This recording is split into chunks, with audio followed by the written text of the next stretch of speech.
Hello and welcome back to my channel What If Deku 2.0. Join us as we delve into the realms of fanfiction and fantasy, bringing you the best stories and discussions. Today we're kicking off part 28 of our series, What If Deku Became the Villain Emperor? If you enjoy this video, please give it a like and subscribe for more content in the future. The author of this story is DekuVerse from Archive of Our Own. All the relevant links are in the description. Feel free to say hello to the author on their profile. Now let's dive into the fanfic. Rabbit was pissed and high. No, she didn't take any medicines, just the high of shooting a genocidal a-hole between the eyes with precision that would make Snipe and Razor whistle in amazement. But unfortunately Marshall managed to escape her the first time. What? Does he think she wants him dead? Then again it was a logical assumption. He screwed up the League's plans multiple times. But she doesn't blame him.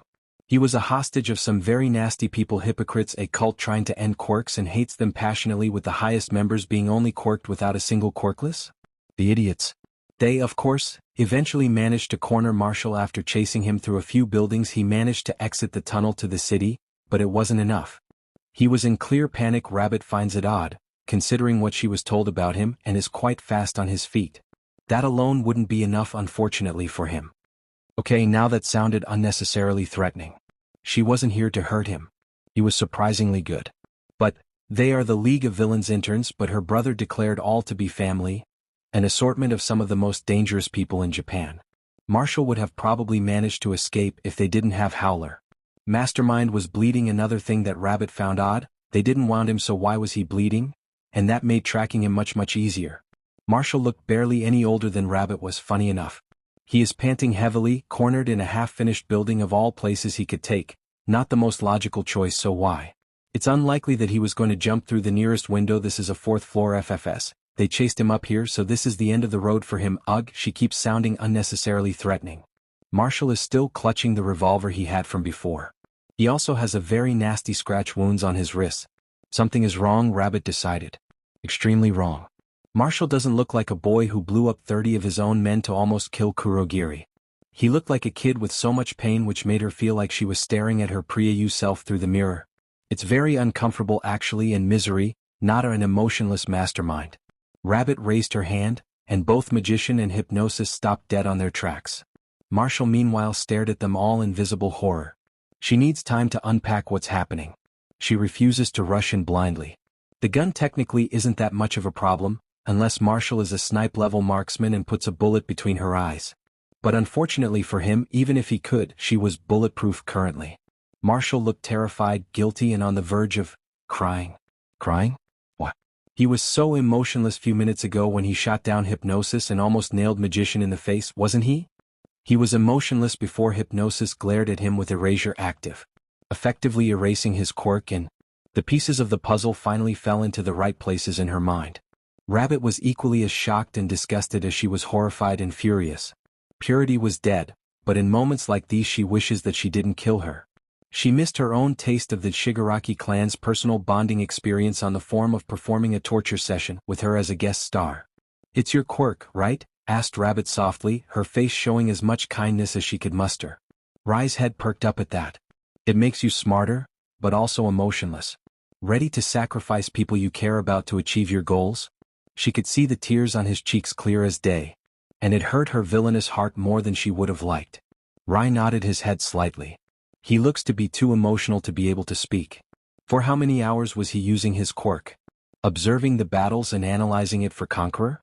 And then overseeing the logistics of the biggest mass prison breakout in the history of the world? At some point, even if Fleck Turn used trigger on him, he must have reached the point where his quirk shut down on itself, freeing the lonely boy that had kept imprisoned for who knows how long. Purity had Fleck Turn handle him for the time being, because Marshall never truly wanted to be part of the Hummerise.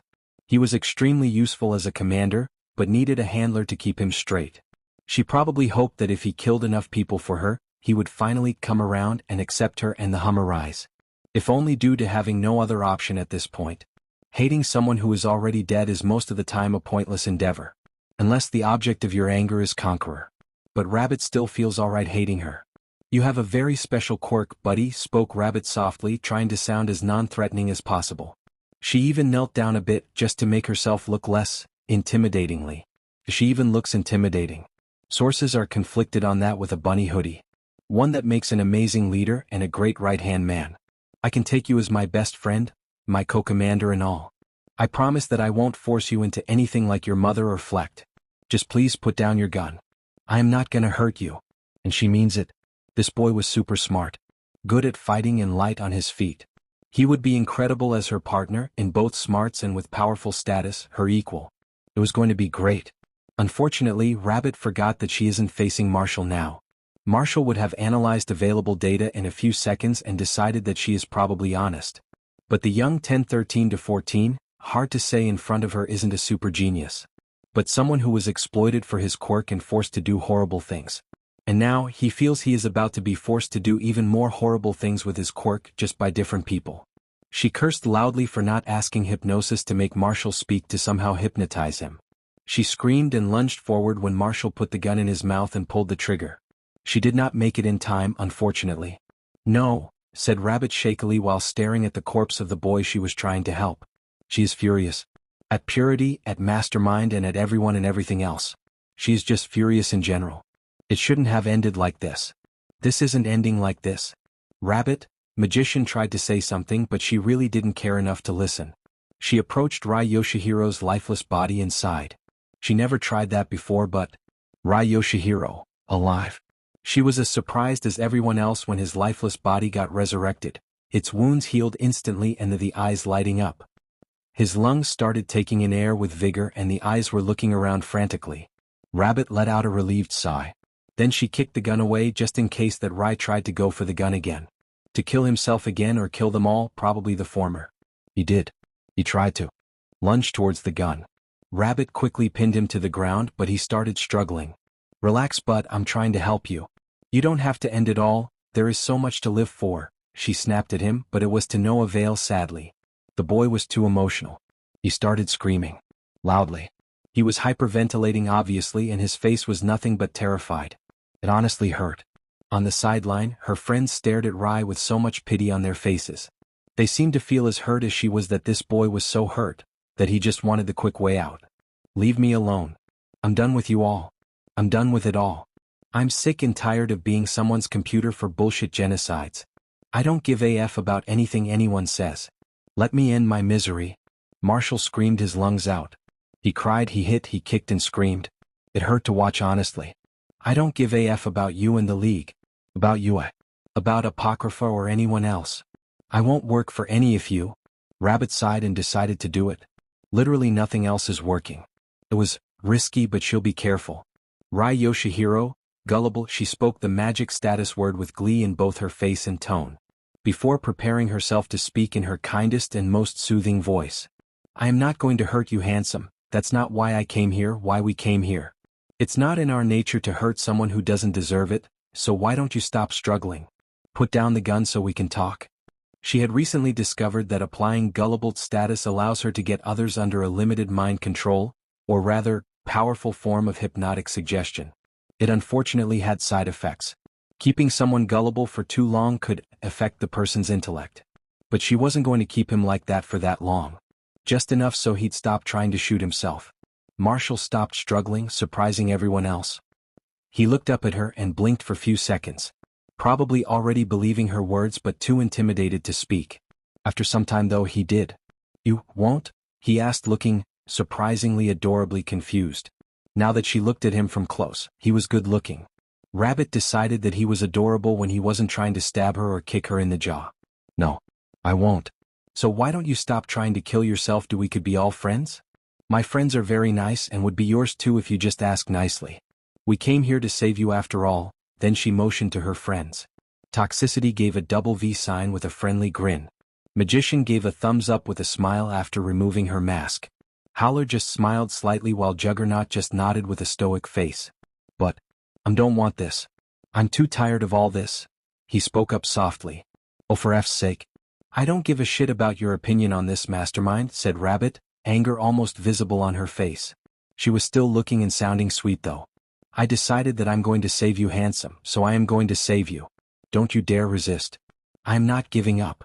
She doesn't know where the goddamn heroic shtick she was showing at the moment came from, but she couldn't help it. Was that her uncle's genes manifesting some personality all of a sudden? Her brother has his moments too, So maybe it goes in the family? Why? He ended asking. She looked at him with confusion. So he elaborated. Why do you want to help me so much? I don't understand. I hurt you and your friends, didn't I? Her friends were standing back. She moved away, letting him sit down. She sat beside him and she decided that she could just bullshit him. And you know what they say. Fake it until you make it, right? Well, we were internet friends for the past 2 months, don't you remember? She asked. He gave her a surprised look, and so did everyone else. I told you that I am going to break you out of here and that we are going to be friends. You said yes, so what's going on, Raikkoen? Did they erase your memories somehow? She was bullshitting, but desperate times needs desperate measures. Side note, Rabbit, ask your brother to teach you how to honey talk people out of killing themselves without using mind control, or is it hypnosis? On them. Rai blinked at her for a few seconds. He stared in surprise, not knowing what to say, before staring everyone else who looked equally as confused and baffled, understandable actually blankly. Oh, I guess? I think I owe you an apology then, Ms. Rabbits. Sorry for bothering you so much while you were trying to help me, he said apologetically. And he actually bowed. Too precious. He is too precious. Rabbit patted his head.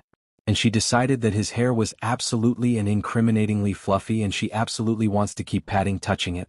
Fine, I'll forgive you, but only if you fulfill your promise to me. He gave her a confused look along with everyone else, who seemed very lost. So she elaborated. We decided that we will start dating. Her friends choked at her announcement. Hypnosis muttered, oh boy, boss will lose his shit, but she ignored it. And you owe me a date. His red face was unfailingly and incredibly adorable. Way too precious. Holy shit, is that what her brother feels around his wives? No wonder he was addicted. He looks so cute. Oh okay, he managed to stutter out. Should she make him confident? Not yet, he still has too many problems to talk out. Great. Now let's talk about how cool your quirk is, she added with a grin. She was going to UNF all the F-ups in his mind with the power of her limited brainwash / mind control / hypnotic suggestion. 10 minutes later, they leave together with her holding his hand. Her brother is going to have a field day over this, isn't he? Hopefully her dad doesn't react like he did with Aiko-chan. Her moms told her that he got very drunk that night. The UA/Shadow Empire /Ascending Path. FO3, I did it. Small for one. Oh? Apocrypha. Oh? Teen Might. Oh? King Explosion Murder. Oh? Prime Minister Mara. Oh? Principal, I take it that Fleck Turn is dead? Cat's coffee naps. Please say yes. We need some good news. FO3, yup. I landed a bullet right between his eyes. LOL, a small step for me, but huge step for a better world. Super cool. That is super cool. FO3, thank you. Mama Dragon, good riddance. Angry Rabbit, yes. Fashion statement, yes. I cast fist, excellent results and an even better job. Raising Gan, yes. Papa Might, and Rai Yoshihiro? FO3, shot himself from sheer fear. Papa Might, what? Teen Might, what? Baby Might, what? Deadpan Stalker. Deadpan Stalker, F. I cast fist, you said it? Principal, oh dear. FO3, but I resurrected him. Mama Dragon? Daddy Bird, what? Fashion statement, nanny? Small for one, you did what? Oh. King Explosion Murder, oh. FO3, apparently, and it was just heat of the moment. I discovered that alive is also a status I could apply. Small for one, this phenomenal. FO3, I know. Deadpan Stalker. In moments like this one I can see the family resemblance. Small Might. Sorry, I just find quirks to be incredibly interesting. Teen Might, I noticed. Teen Might, I offered you an information exchange. You told me information about Eve-chan. I met her. She is precious. And if someone hurts her I'll snap their back on my knee like a twig and nothing will stop me, and in exchange you told me a lot of enlightening things about my own quirk. Small for one, because your quirk is super fascinating and talking about it is my pleasure. Teen Might, right? King Explosion Murder, you resurrected the kid? FO3, yes. Poor kid, his quirk is like a principal but transformation type. He turns emotionless, ready to sacrifice people for his goals. Met him while I killed Fleck, then we fought. FO3. Apparently having a supercomputer brain gives you insane reflexes, a gun aim that would make Snipe feel like an amateur, and the ability to read your opponents like an open book. FO3. I'm like 95% he can snap Maruko's neck with a well-placed and super-duper upper well-calculated punch, or slit Stain's throat, or shoot Razor. He can counter bullets using a gun. Holy shit. When his quirk is active.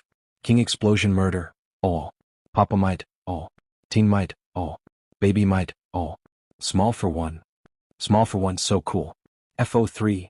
But Purity is a beach and I hope she is getting three-wayed by flaming lava-made demons in hell for what she did you her son. Teen might what?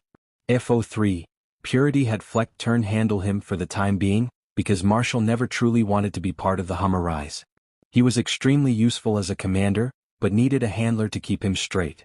FO3. She probably hoped that if he killed enough people for her, he would finally come around and accept her and the Hummer-rise. If only due to having no other option at this point. FO3.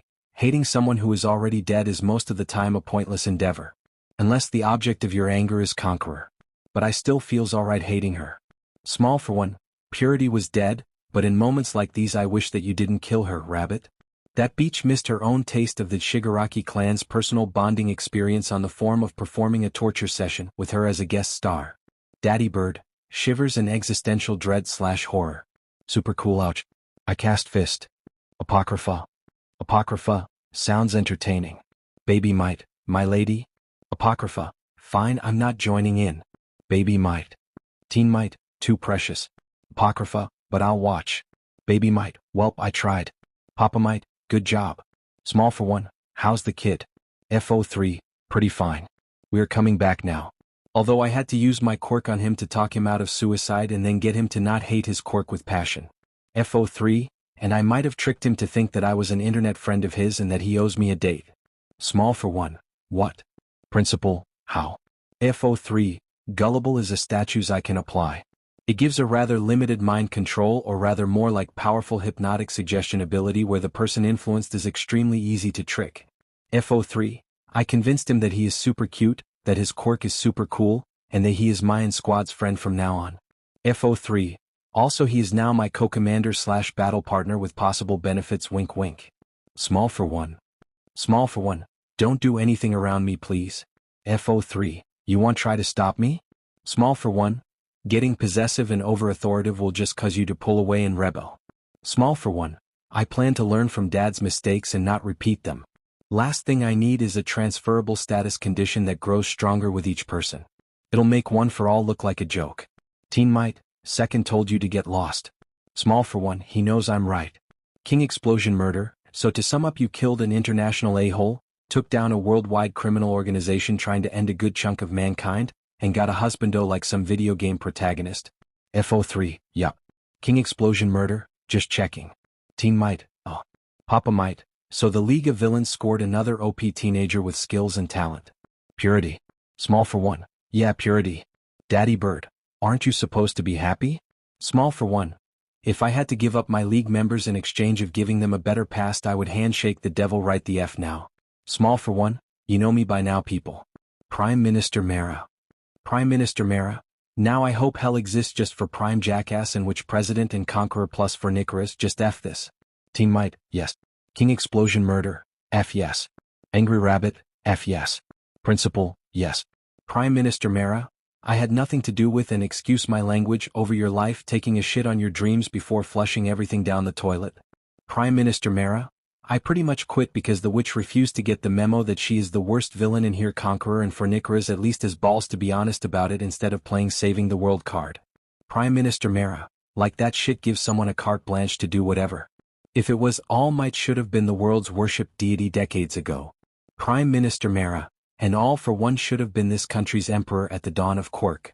But they didn't so she has no right to pull the bullshit she is pulling. Small for one. And you ask why UA government put you as their prime minister. You're a decent person. Politicians like that are pretty rare. Apocrypha. Technically he is an employee in a bureau tick but that gives him more skills and wisdom. King explosion murder? Yeah he is actually doing pretty well at his job. Deadpan stalker. Back to work any casualties? FO3, no. But Stain needed urgent healing after his fight with the dragon kid that fought Lemillion. Teen might, ugh not him. FO3. Turns out he was just a kid who liked fighting and frequented Masquerada but was kidnapped by Fornicaris. He is pretty much a remote bomb. If he got to disable it he would ditch them. He's like Maruko or Knuckle Duster. Just a victim of circumstances. And apparently he isn't the only Espada that's forced. Angry Rabbit, I'm gonna kick that pink-haired glasses-wearing idiot's head off. I cast fist, I'll punch his face off first. Small for one, yes they all will suffer. But the most important thing now is that Fleck turn is dealt with, and that Conqueror didn't score Rai Yoshihiro's skills. Deadpan Stalker, that's what worries me. Principal? Small for one? FO3? Apocrypha? Deadpan Stalker. Conqueror, no matter how many times we win a battle, he only comes back stronger. What are the chances that this is the same case? Small for one. Oh. FO3, I find it hard to imagine him getting a better deal from this honestly. Small for one. Only time will tell. Principal, well then. I wish on behalf of the United Prefectures of Japan to congratulate the Hokkaido Imperial on their successful annihilation of the Hummer Rise. FO3, thank you. Next one is hopefully Conqueror. Teammate, yes please. Conqueror let out a sigh as he sat on his throne facing the opposite side of the door, looking over the window. So you failed to bring us calculator? And the Hokkaido Imperial now has him? He summarized with a wistful smile. Yes, shrugged Ryu casually, obviously not caring all that much. If anything, he looks pretty satisfied with himself. Got held back by the hero killer, who apparently awakened his own chaos aura mid-fight and quickly got the hang of it. I don't know how he did it, but he gave a pretty good fight. As I was busy, the kid with bunny ears hoodie fought through the resistance and grabbed him. That was a bit disappointing if Conqueror has to be honest. Calculator would have been a very wonderful additional asset to his army. But unfortunately Rabbit snatched him for mini AFO. Shame really? But it wasn't the end of the world for him. He had contingency plans just in case after all. What good strategist doesn't have backup plans in case his main one's something very common unless you are somehow all for one didn't work out? I see, I guess that we are going to go with the second plan. I am sending the Septima Espada and Sexta Espada. To retrieve two bright talents I could use really well. Conqueror let out a chuckle. Ryu just scoffed and started walking off to the door. He kicked it open before speaking. Whatever the F, buddy. I'll leave this place sooner or later and then I'm killing your ass. Pissing others off will only dig your grave deeper, the kid declared before leaving, slamming the door behind him. Conqueror chuckled at that before looking at the two pictures in his right hand. One of a blue-haired girl with yellow eyes dressed in tactical combat clothes. The other one of a girl with lavender hair and eyes dressed in CI uniform. Those two are gonna be an excellent replacement for Calculator. Better than him either. My own perfect mastermind tag team. At least after I get them properly integrated like Viper, mused Conqueror to himself as he looked over the window. At the endless desert of white sand, with black sky above only lit up with the crescent moon that's always above. Mira? Mira raised her head in a daze, looking around her in confusion. She has a concussion most likely. Her head was bleeding and the mall was on fire. She was carried in someone's shoulders, but he wasn't someone she knew. She looked at her side to see someone else carrying Psycho. She looked and saw Katsuki reaching out to her despite the injuries. Then she fainted. There were screams. There were explosions. There was a lot of noise in general. And Mira Arisher has no idea what the hell was going on right now. Mira? Mira raised her head in a daze, looking around her in confusion. She has a concussion most likely. Her head was bleeding and the mall was on fire. What the actual F happened in here? She can't remember. Her head hurts and she was disoriented. How did she get here? How did everything go so wrong? She was suddenly carried in someone's shoulders, but he wasn't someone she knew. She looked at her side to see someone else carrying Psycho. They were both dressed in white clothing, but their styles were different. She looked at the voice calling out to her and saw Katsuki reaching out to her despite the injuries. Oh dear, he was injured and he was bleeding. What the hell happened to him? She reached her hand to him weakly, wishing she could that strong and warm hand of his, but then she fainted. Her last thought was how everything went so wrong from a date to the mall. Flashback to earlier that day. Katsuki's day was good so far. Not that he had that many bad days for the past while. If you discount how that idiot Conqueror took over Kyushu, then things were going swimmingly for the United Prefectures of Asia. Yes, All Might suggested the name and they went with it so far. Yes, there was two more governments existing as well, but that mattered very little to Katsuki at the moment. What's the big deal about Izuku taking over Hokkaido? He would make a great emperor. Also, the hell's the deal about some bunch of brats starting their own fantasy world with a 6-year-old girl being some self-proclaimed goddess? Izuku's empire was doing great. Cloud warped him to the north of the main island, and he was impressed. He dropped in unannounced, of course. He could walk around quietly, and with both orange hair and eyes, a black hoodie and sunglasses. He was almost unrecognizable. Hokkaido was doing pretty good all things considered. Law enforcement department of the Hokkaido Imperial pretty much has the place under full control. There is no daylight crimes or anything. Then again, the leader of villains is the leader of the law, so kinda makes sense. There was still the organized crime and gangs, but that was no big deal. There was no trace of quirk supremacists or anti-mutant people when the symbol of evil hates your guts. You're downright messed up in his empire. The Ascending Path Kingdom wasn't different in circumstances that much. Apocrypha might be a child, but damn brilliant one at that. Her kingdom had bulked up their economy. Japan was slapped in the face by how rich they would have been if they allowed the citizens to manufacture goods for money and take a cut thanks to the free but still monitored quirk usage, with quirks useful for manufacturing goods being on high demand. Quirks useful for construction, cybersecurity, bureaucracy, police work, delivery, etc., they all were used to their full potential. But it wasn't some quirk supremacy totalitarian dystopia either. Those without quirks were given the chance to serve in Apocrypha's personal army and work there as whatever suited their inborn affinities.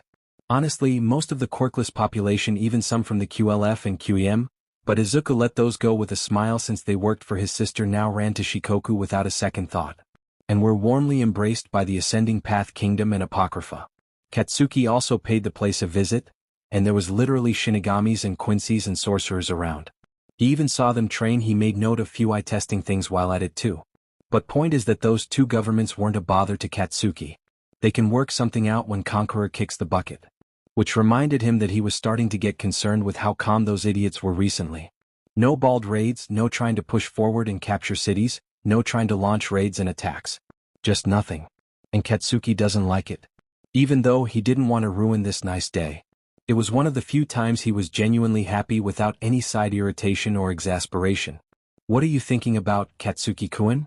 Katsuki was brought out of his thoughts, and reminded why today was a good one when his blue-haired girlfriend spoke up from his right, holding his arm. She was smiling at him cheerfully. Then again, she doesn't have any reason to not be cheerful. Something bothering you? She was wearing a blue dress, which she looked great at. It was kinda revealing, and he may or may not have been shooting murderous glares at whoever looked at her if he was being honest. Yes, he was a teenager, sue him. He loves his girlfriends, even if he is somewhat not that good at stating it in public.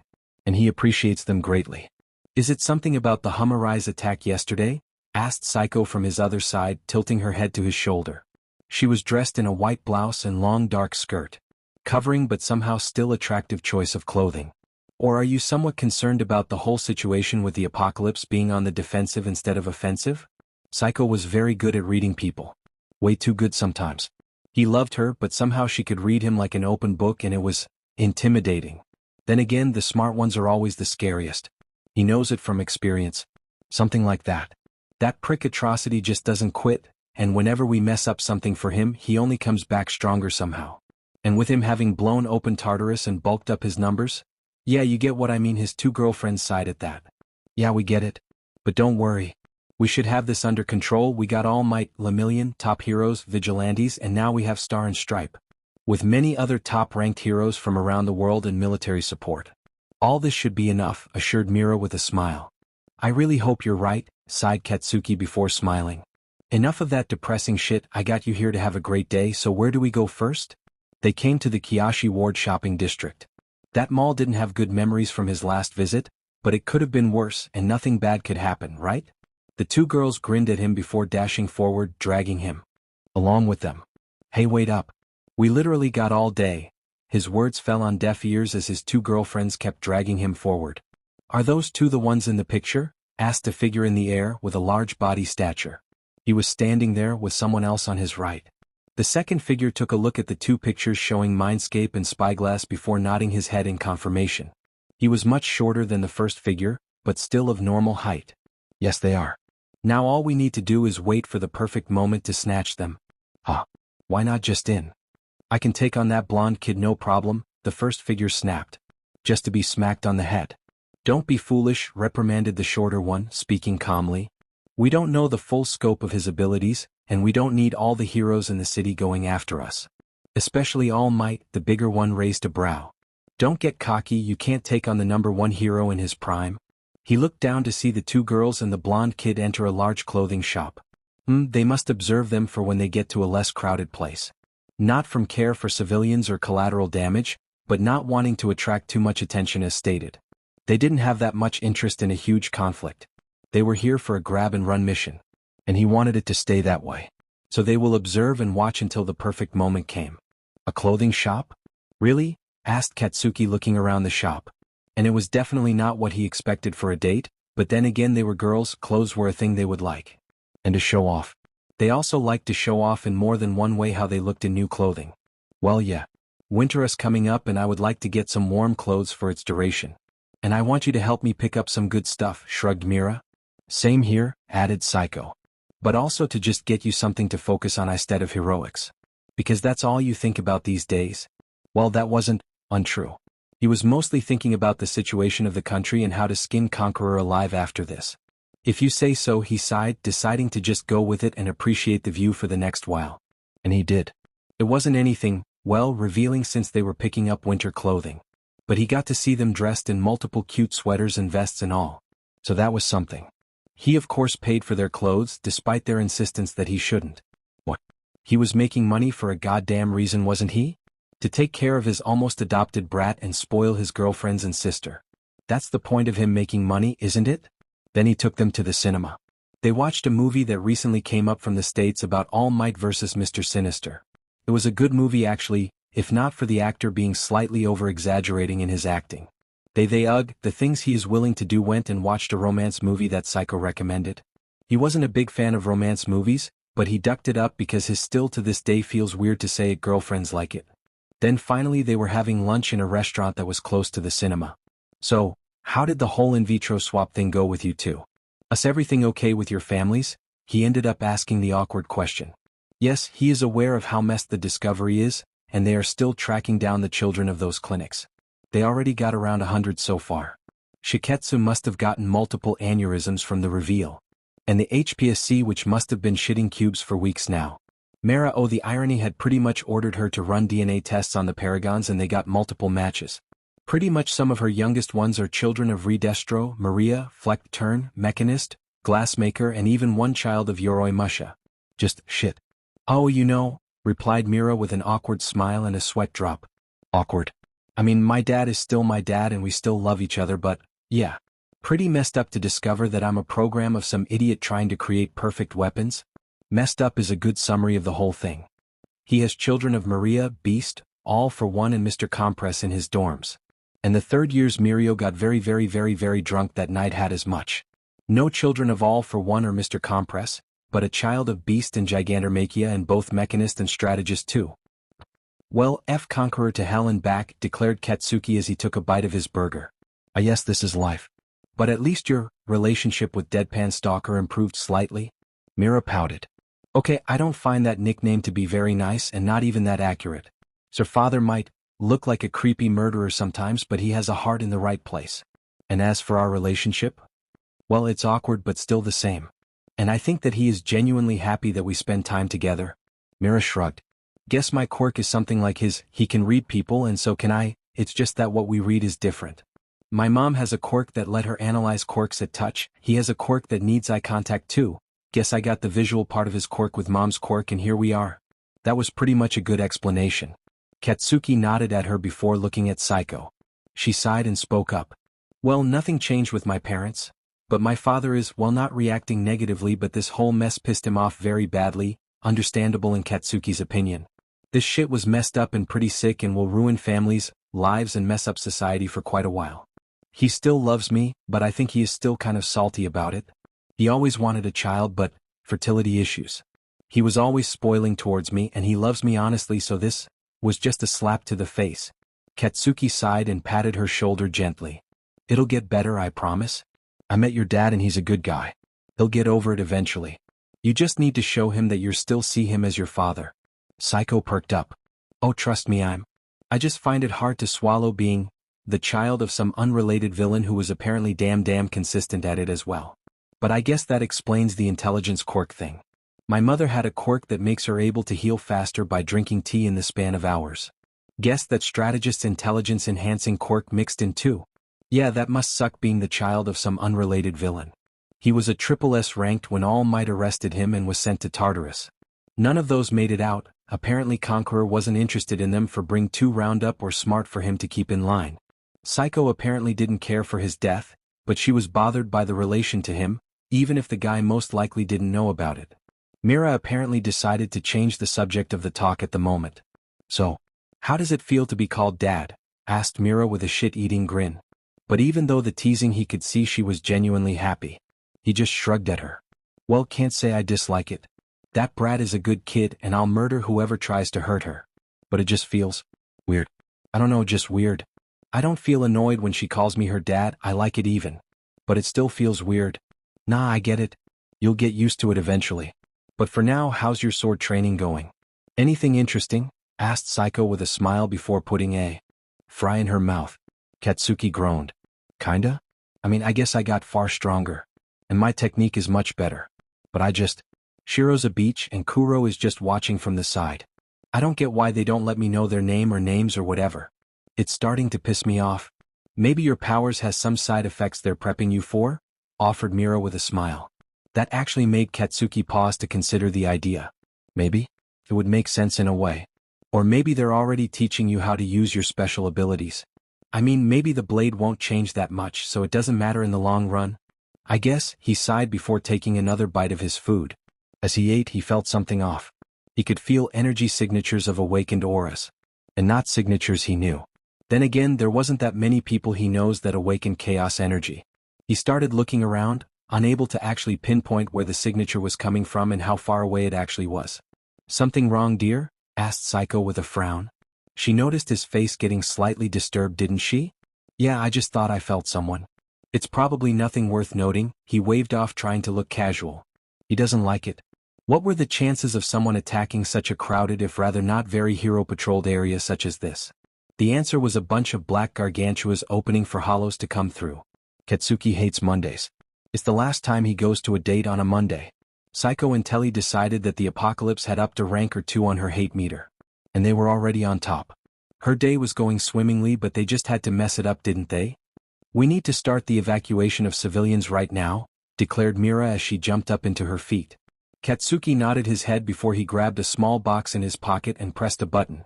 His sword instantly appeared in a plume of smoke thanks to Mei Hatsum's newest baby number 321, the pocket-carried hero costume box.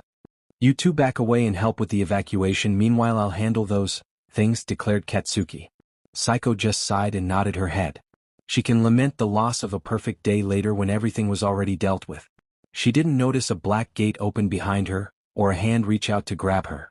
And she didn't register Katsuki flashing by her side slashing at the hand. She turned in surprise to see someone exit from a black gate, dressed in white clothing with a sword by his side. He was pale, extremely so. His eyes were shining yellow with black scaras. Saiko blinked at the man in surprise before glancing at Katsuki. She flinched on instinct from the look of murderous rage on his face. His expression was of a man hungry for blood. Who the F are, and how dare you reach your hand to her? Katsuki practically growled the words. Saiko felt very warm from him being so protective of her. It meant he cared for her greatly. My name is Javier Udahuswak, and I am here on a mission for Lord Conqueror. Please hand me over the two ladies behind you and I won't harm anyone in the slightest, explained the pale man calmly. Saiko felt her face pale slightly. The apocalypse wants her and Mira? Why? Well, logically speaking, she could feel it having something to do with her and Mira being pretty much a younger, less experienced but still highly talented and skilled versions of Sir Night Eye and Principal Nedzu. But did Conqueror think they would work for him willingly? Don't mind the fact that he seems to have a mind controller or a brainwasher in his ranks, it absolutely doesn't matter. Katsuki growled darkly before unsheathing his large sword. He swung it over his shoulder before standing in front of her and Mira, working as a shield between the two of them and the villain. You'll have to go through me, idiot, Katsuki declared before pointing his sword at Javier. The villain quietly raised his hand at his opponent. I see, then it's time to die, the villain spoke calmly. Meanwhile, Saiko was wondering if this guy is going to fight with just his hand. Saiko wasted no time grabbing Mira's hand and running away. Mira protested, but Saiko knew better than to get in Katsuki's way. This was way out of their league. They should give their lover the space to fight and help with the evacuation. She saw from the corner of her eye Katsuki flash step forward and swing down his sword, but the villain caught the blade in his palm with no effort. Saiko would have been shocked if not that large shadow was casted over her and Mira. Saiko turned and saw a 4-meter-tall man, bald and muscular with a goatee beard looking down on them. Well, I guess this is easy, chuckled the giant as he reached his hand to them. Mira grabbed her gun, but Saiko has a feeling it won't work. Get the F away from them, you idiot, roared Katsuki loudly as he turned and charged, but his charge was stopped quickly by Javier, who kicked him into a near shop. The giant hand got closer, before a black blur passed by her and sent the giant of a man flying back quickly. Well, my date with Quick-chan is officially ruined by the apocalypse. And I feel so annoyed by that, declared none other than Vengeance, or now Kurogetsu as he likes to be called these days. Psycho really relates to him right now. Well, I'll compensate to the absolute frustration by punting you idiots down straight to hell. He turned to her and Mira before grinning. You're free to go, ladies. I got this prick. I needed something to let out my anger on either way. Psycho wasn't going to look a horse gift in the mouth, and she ran off with Mira in tow. The giant villain got up, then shot Kurogetsu a glare. Yami just smirked back at him in clear amusement. You alright there, Dynamite? Asked Yami as Katsuki got out of the shop while dusting himself off. F you back and thanks, Katsuki said reluctantly as he glared at Javier, who looked indifferent. I got this idiot, you take on the other, got it? Yami just smirked and laughed in amusement. Works for me, buddy, works for me. I really have a lot of nasty things to say for the disastrous end of my date with Quick-chan. Katsuki chuckled. Took the words right out of my mouth. Let's kill these idiots. Javier just shook his head. Even if you managed to defeat my partner, you gave a snowball's chance in hell to defeat me, he declared calmly. Katsuki just scoffed before charging back at him. But unfortunately, even though Kurogetsu managed to defeat the other villain despite his resurrection, Javier crushed both him and Katsuki. End of flashback to earlier that day. Katsuki could only watch in helplessness as Javier held Mira on his shoulder. The villain didn't even bother using his sword, but he crushed him like he wasn't even there. And now the other villain, despite his injuries, got back up and was holding Psycho on his shoulder. Mira. Psycho. He reached out to them from the ground. Mira looked at him in a daze, begging him for help, to save her, but he couldn't. He couldn't even get up. He tried to crawl forward, but his body gave up. The two villains opened a black portal, then they walked through with it closing behind them. Katsuki could only collapse and succumb to his exhaustion, with only one thought in his mind. He failed those he swore to protect. Then he floated off. Katsuki could only watch in helplessness as Javier held Mira on his shoulder. The villain didn't even bother using his sword, but he crushed him like he wasn't even there. And now the other villain, despite his injuries, got back up and was holding Psycho on his shoulder. Mira. Psycho. He reached out to them from the ground. Mira looked at him in a daze, begging him for help, to save her, but he couldn't. He couldn't even get up. He tried to crawl forward, but his body gave up. The two villains opened a black portal, then they walked through with it closing behind them. Katsuki could only collapse and succumb to his exhaustion, with only one thought in his mind. He failed those he swore to protect. Then he floated off. The cleanup after the attack on the Kiyoshi Ward shopping district wasn't pleasant in any way. The place wasn't destroyed, but the district was a mess. Mass panic among the people as they ran off, pro-heroes stuck fighting off the villains that appeared out of nowhere. The fighting was over fairly quickly though, as the Apocalypse soldiers pulled back after less than 15 minutes, confusing everyone as to why they retreated. They then discovered later that the reason they retreated was because they in fact achieved their objective by kidnapping both Mindscape and Spyglass. Nedzu and Sir Night-Eye are furious beyond comprehension by that discovery. Nedzu had already started preparing some unpleasantness for Conqueror, while Sir Night-Eye was busy muttering some very nasty promises of horrible pain. The generation of miracles aren't any better though, as they are furious with the hospitalization of their friend and the kidnapping of two others. Conqueror had royally messed up and he has no idea how badly. Although what nobody realized was how dangerous someone could be when you take things precious to them. Katsuki opened his eyes to find himself in his inner world, although it was quite different from what he remembers from his last visit. The land itself didn't change, everything was the same. A cityscape with UA visible on the distance from him, and the streets being deserted like a ghost town.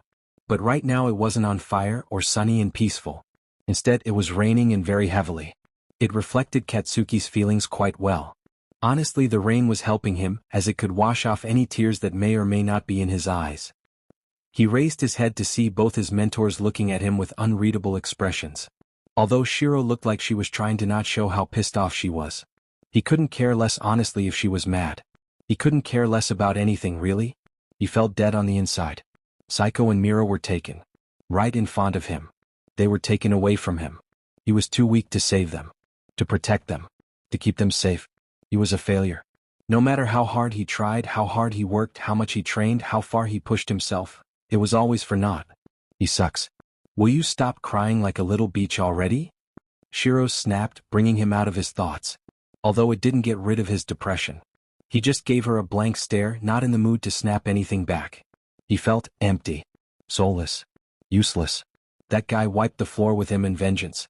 And vengeance put up a much better fight too, adding salt to the wound in Katsuki's heart. He was weak, he was useless. He should give the F up and let real heroes do their job. What use was he anyways? Stop that. Kuro commanded sharply. Katsuki's eyes snapped to him to show his disapproving stare. Katsuki just stared blankly, not knowing what to say. Do you know why it's raining in here? Katsuki shrugged. He didn't know and didn't care. He honestly had much bigger problems. He was livid, scared, confused, worried, shocked, and many other things in the same time.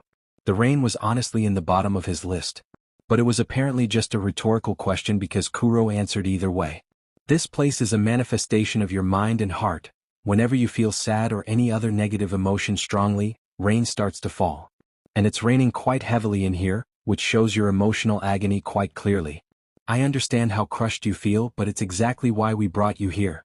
Katsuki raised a brow at that as Kuro walked to him, before kneeling down and extending his hand gently. I don't like the rain, and I am willing to give you whatever power you need in order to stop this rain. So will you trust in your mentors Zanbaku and Ikari? He asked gently. Katsuki blinked before realizing that he finally after all this damn time got their names. But it was too late, wasn't it? His name was a slaying explosion and she was Wrath.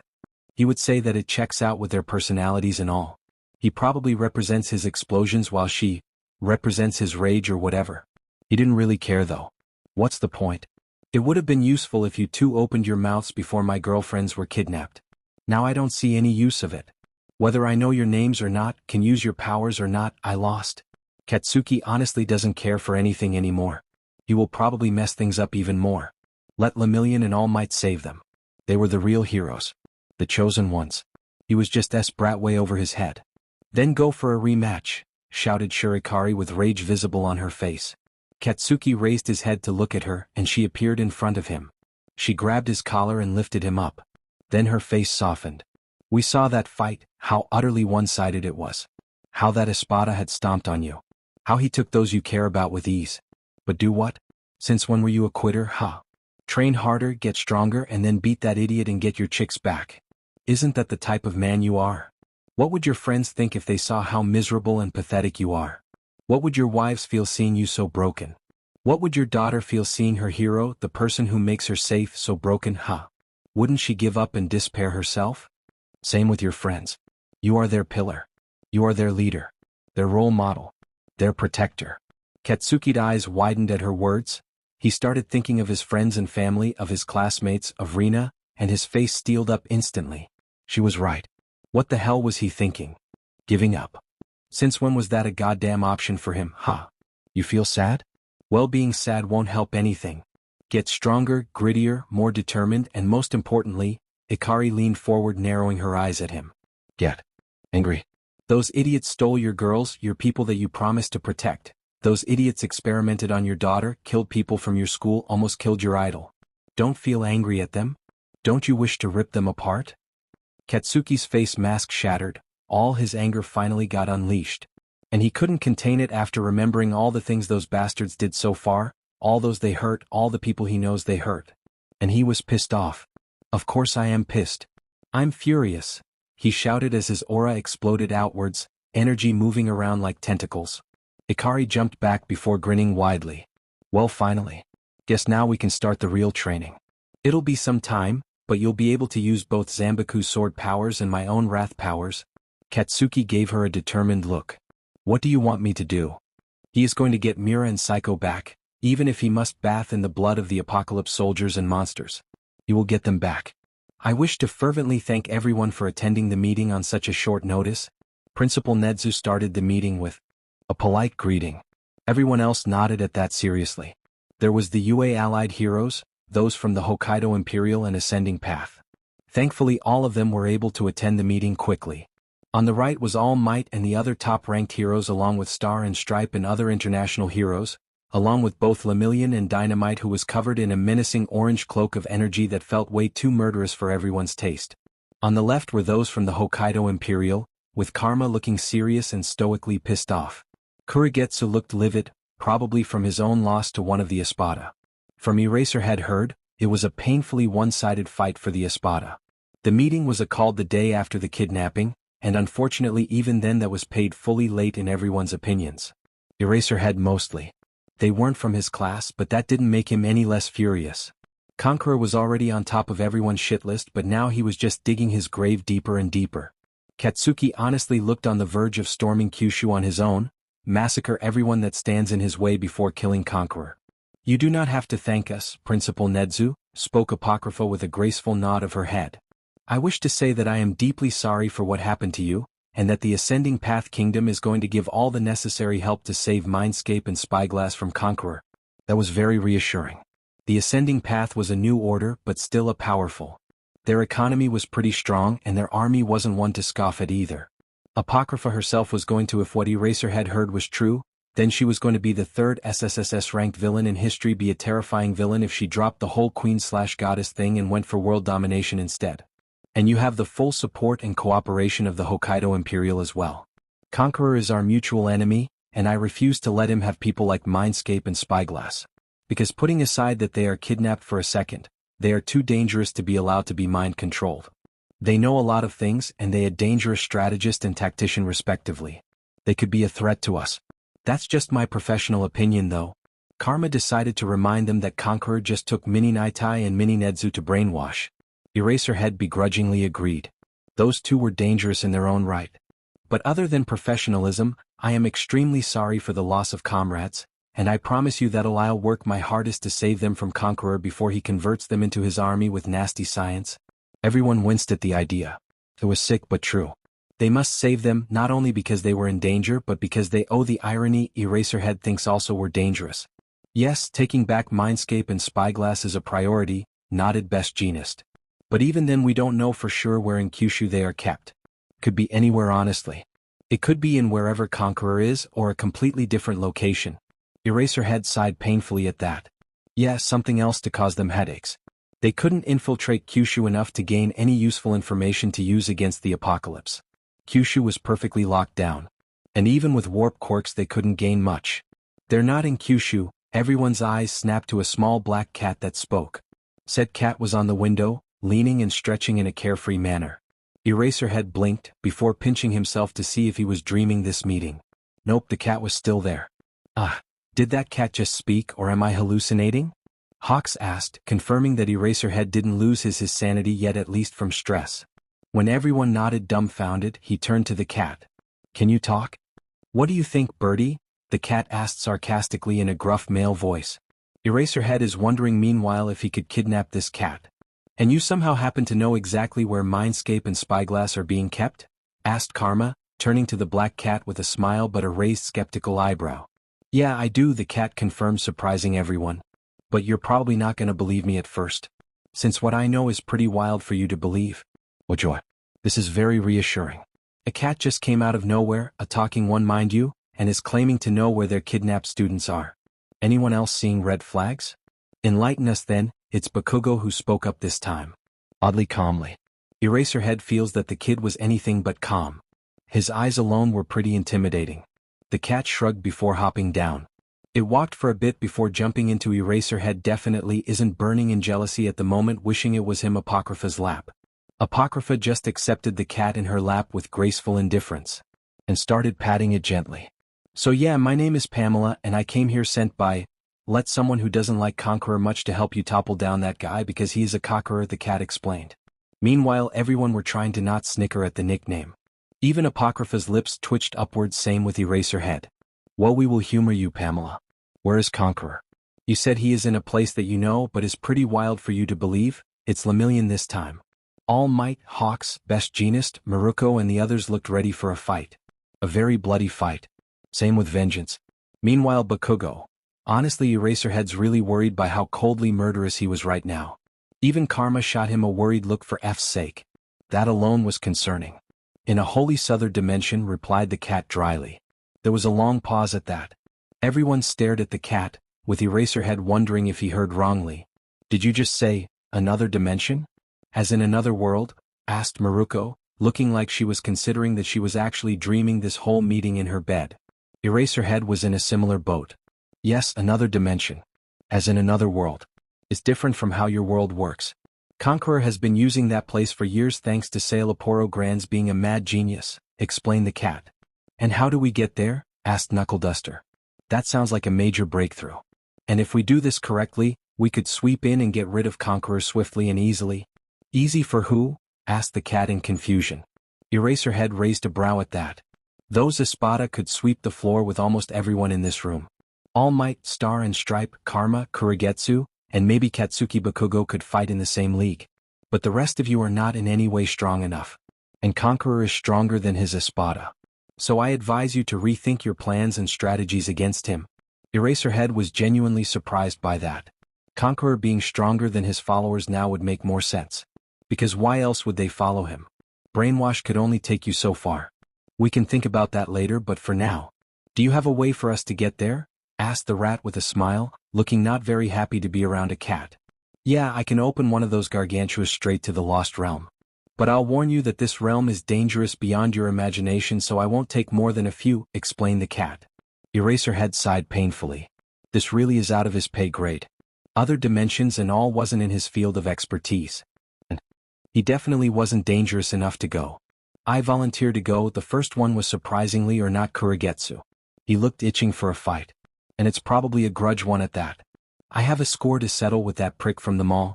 Eraserhead called it. I'm going too, added Mirio, raising his hand up, looking determined. Eraserhead wasn't even surprised by that.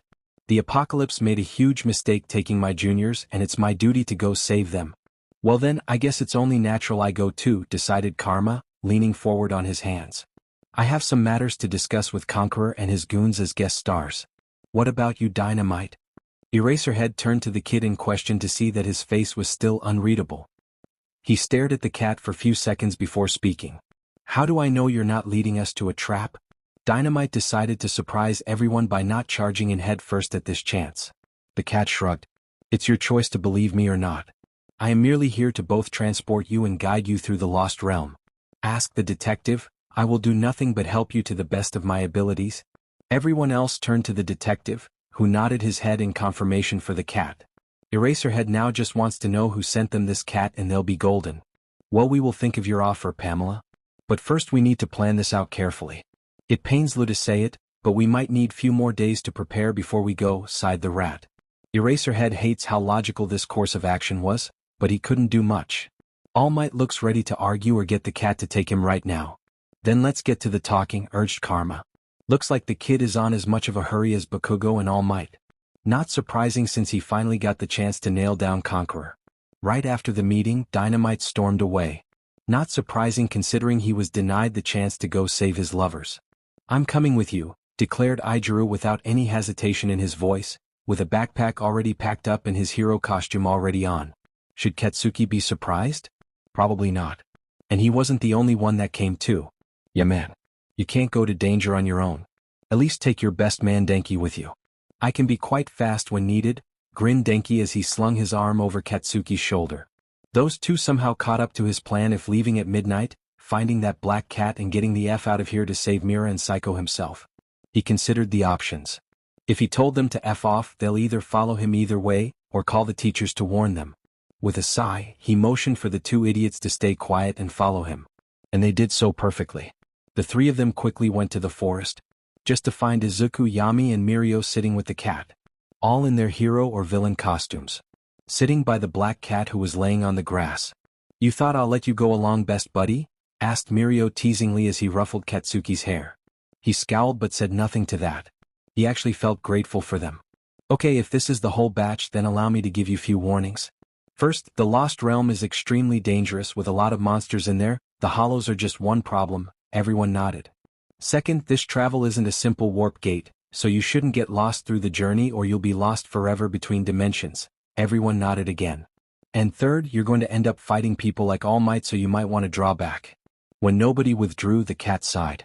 Well, I warned you guys. Let's go. The black cat opened a black hole in space to which they jumped through. Katsuki only had O thought in his mind when they jumped in. Conqueror is going to pay. I'll make Yakumaru Mara's first day at UA. The first thing Shoyuta Aizawa did after getting Yakumaru Mera picked up by Cloud was to ask for details, which ended up with Mera giving him a recording of his talk.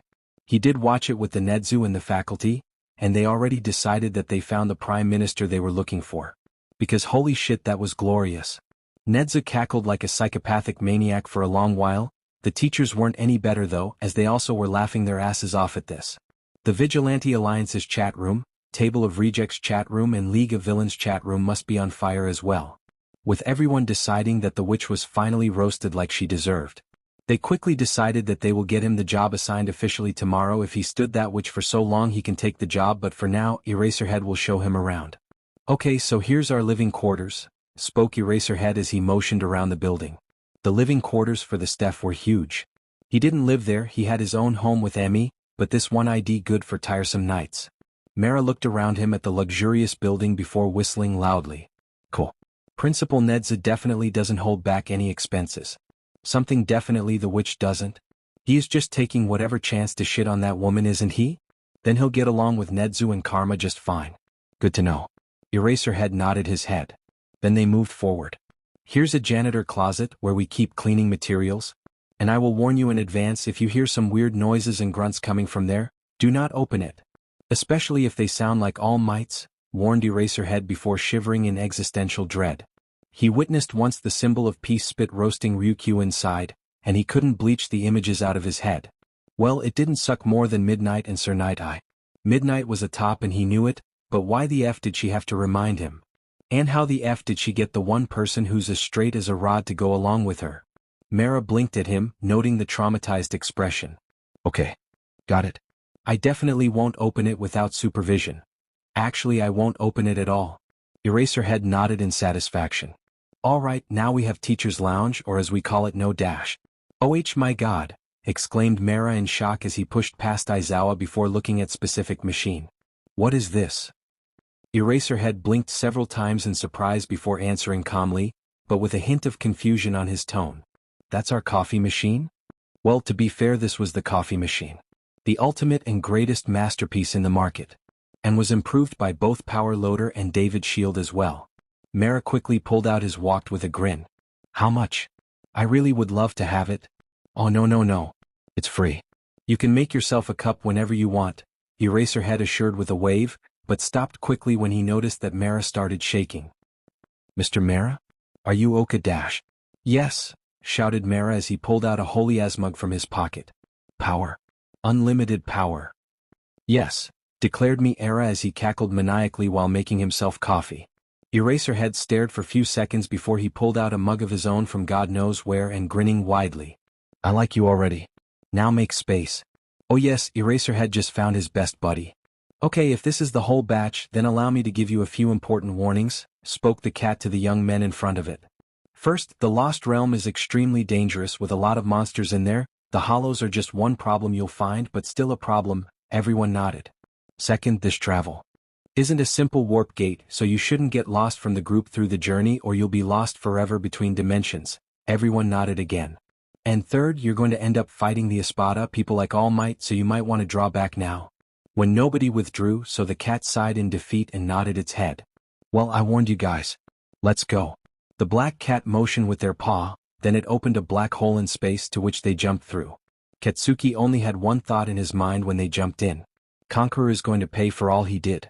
They found themselves in a black void, where the cat started running forward, which prompted them to follow it, quickly remembering the thread about getting lost between dimensions. Alright, now would the strongest person in this group run at the vanguard? Asked the cat. When the boys gave it a weird look, it elaborated. I am not that powerful, and the small energy-made path we are running on is composed of the energy the person on the front creates. Deku quickly leaned forward before taking the lead. The small path that barely fit them changed into a large bridge that went on forward forever and ever. Holy shit, Izabro, gaped Yami as he inspected the bridge they were on. It was maybe 10 meters wide and went on forever. How big is your energy pool? Deku just chuckled in amusement before motioning to Mirio.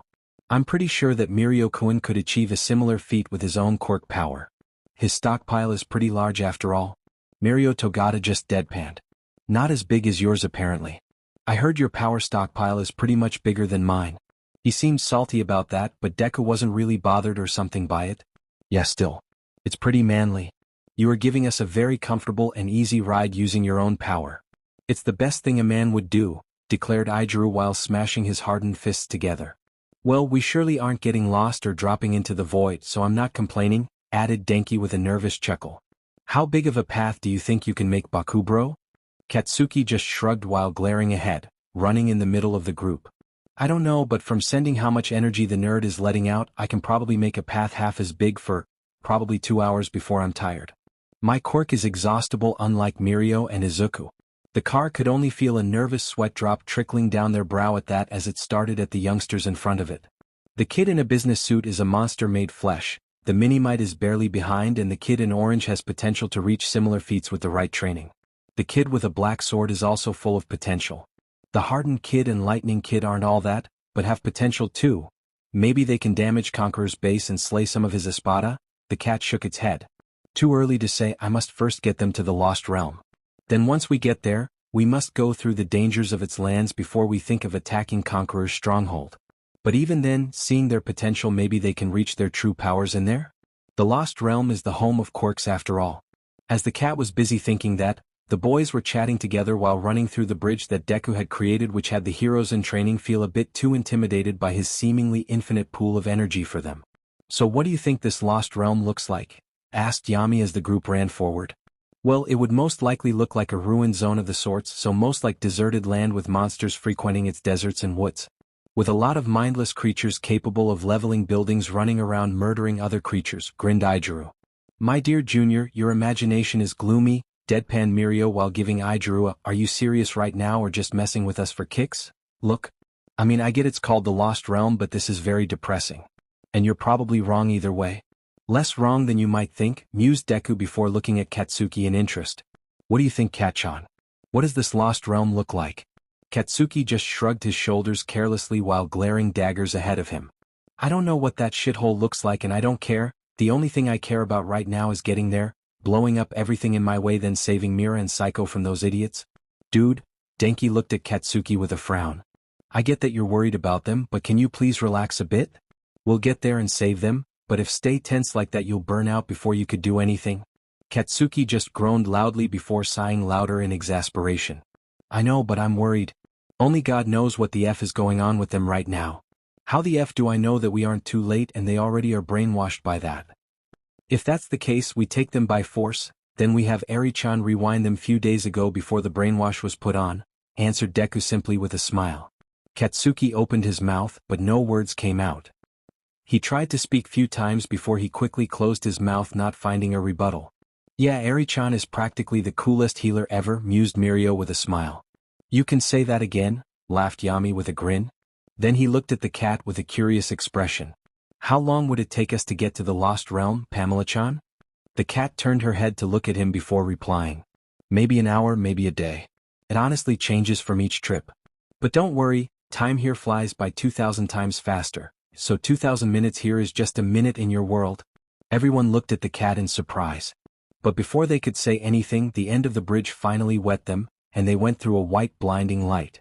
As the young heroes and villains too went through the light, they ended up falling for few meters before impacting some very sandy ground.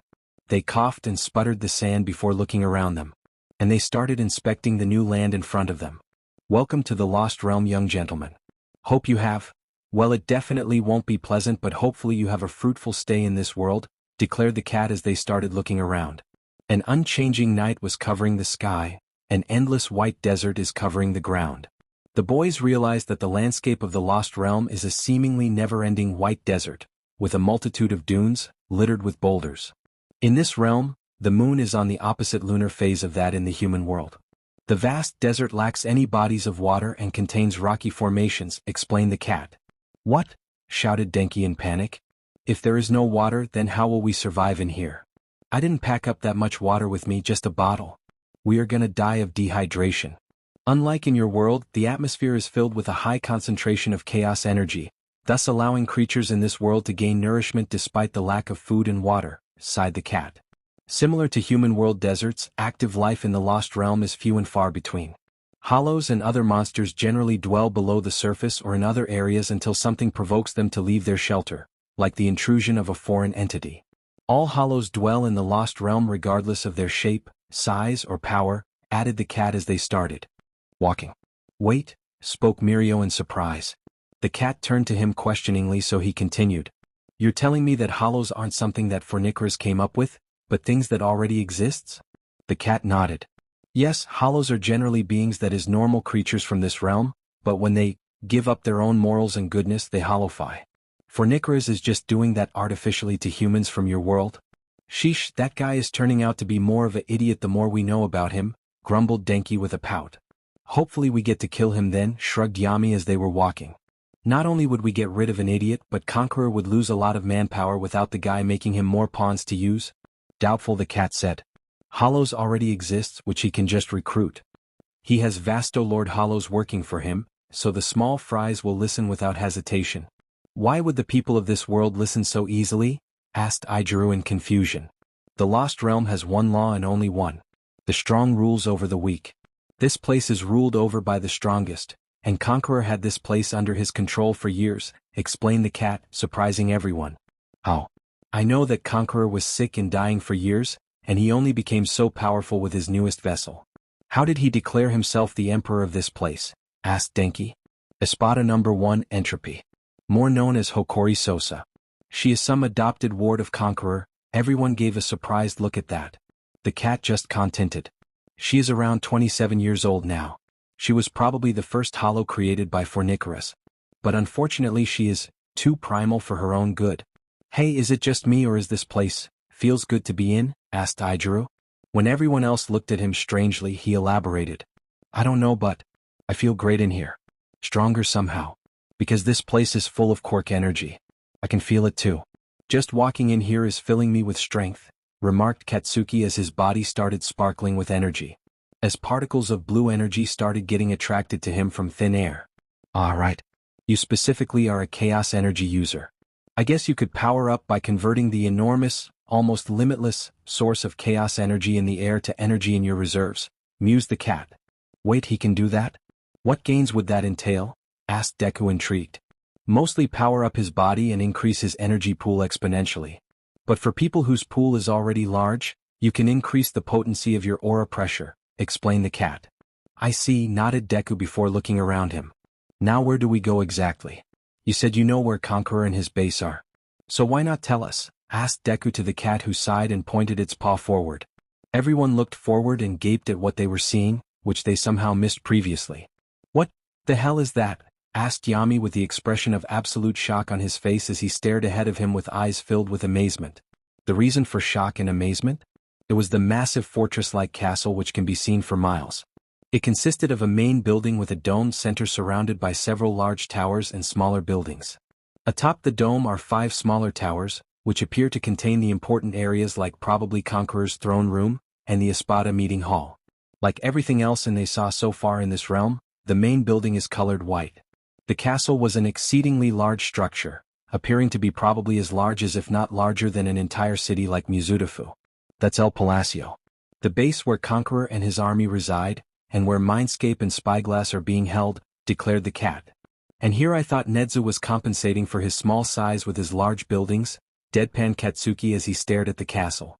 Well, I'll bet you that Conqueror is compensating for something else being small with that large castle, smirked Denki, prompting the boys to burst into laughter.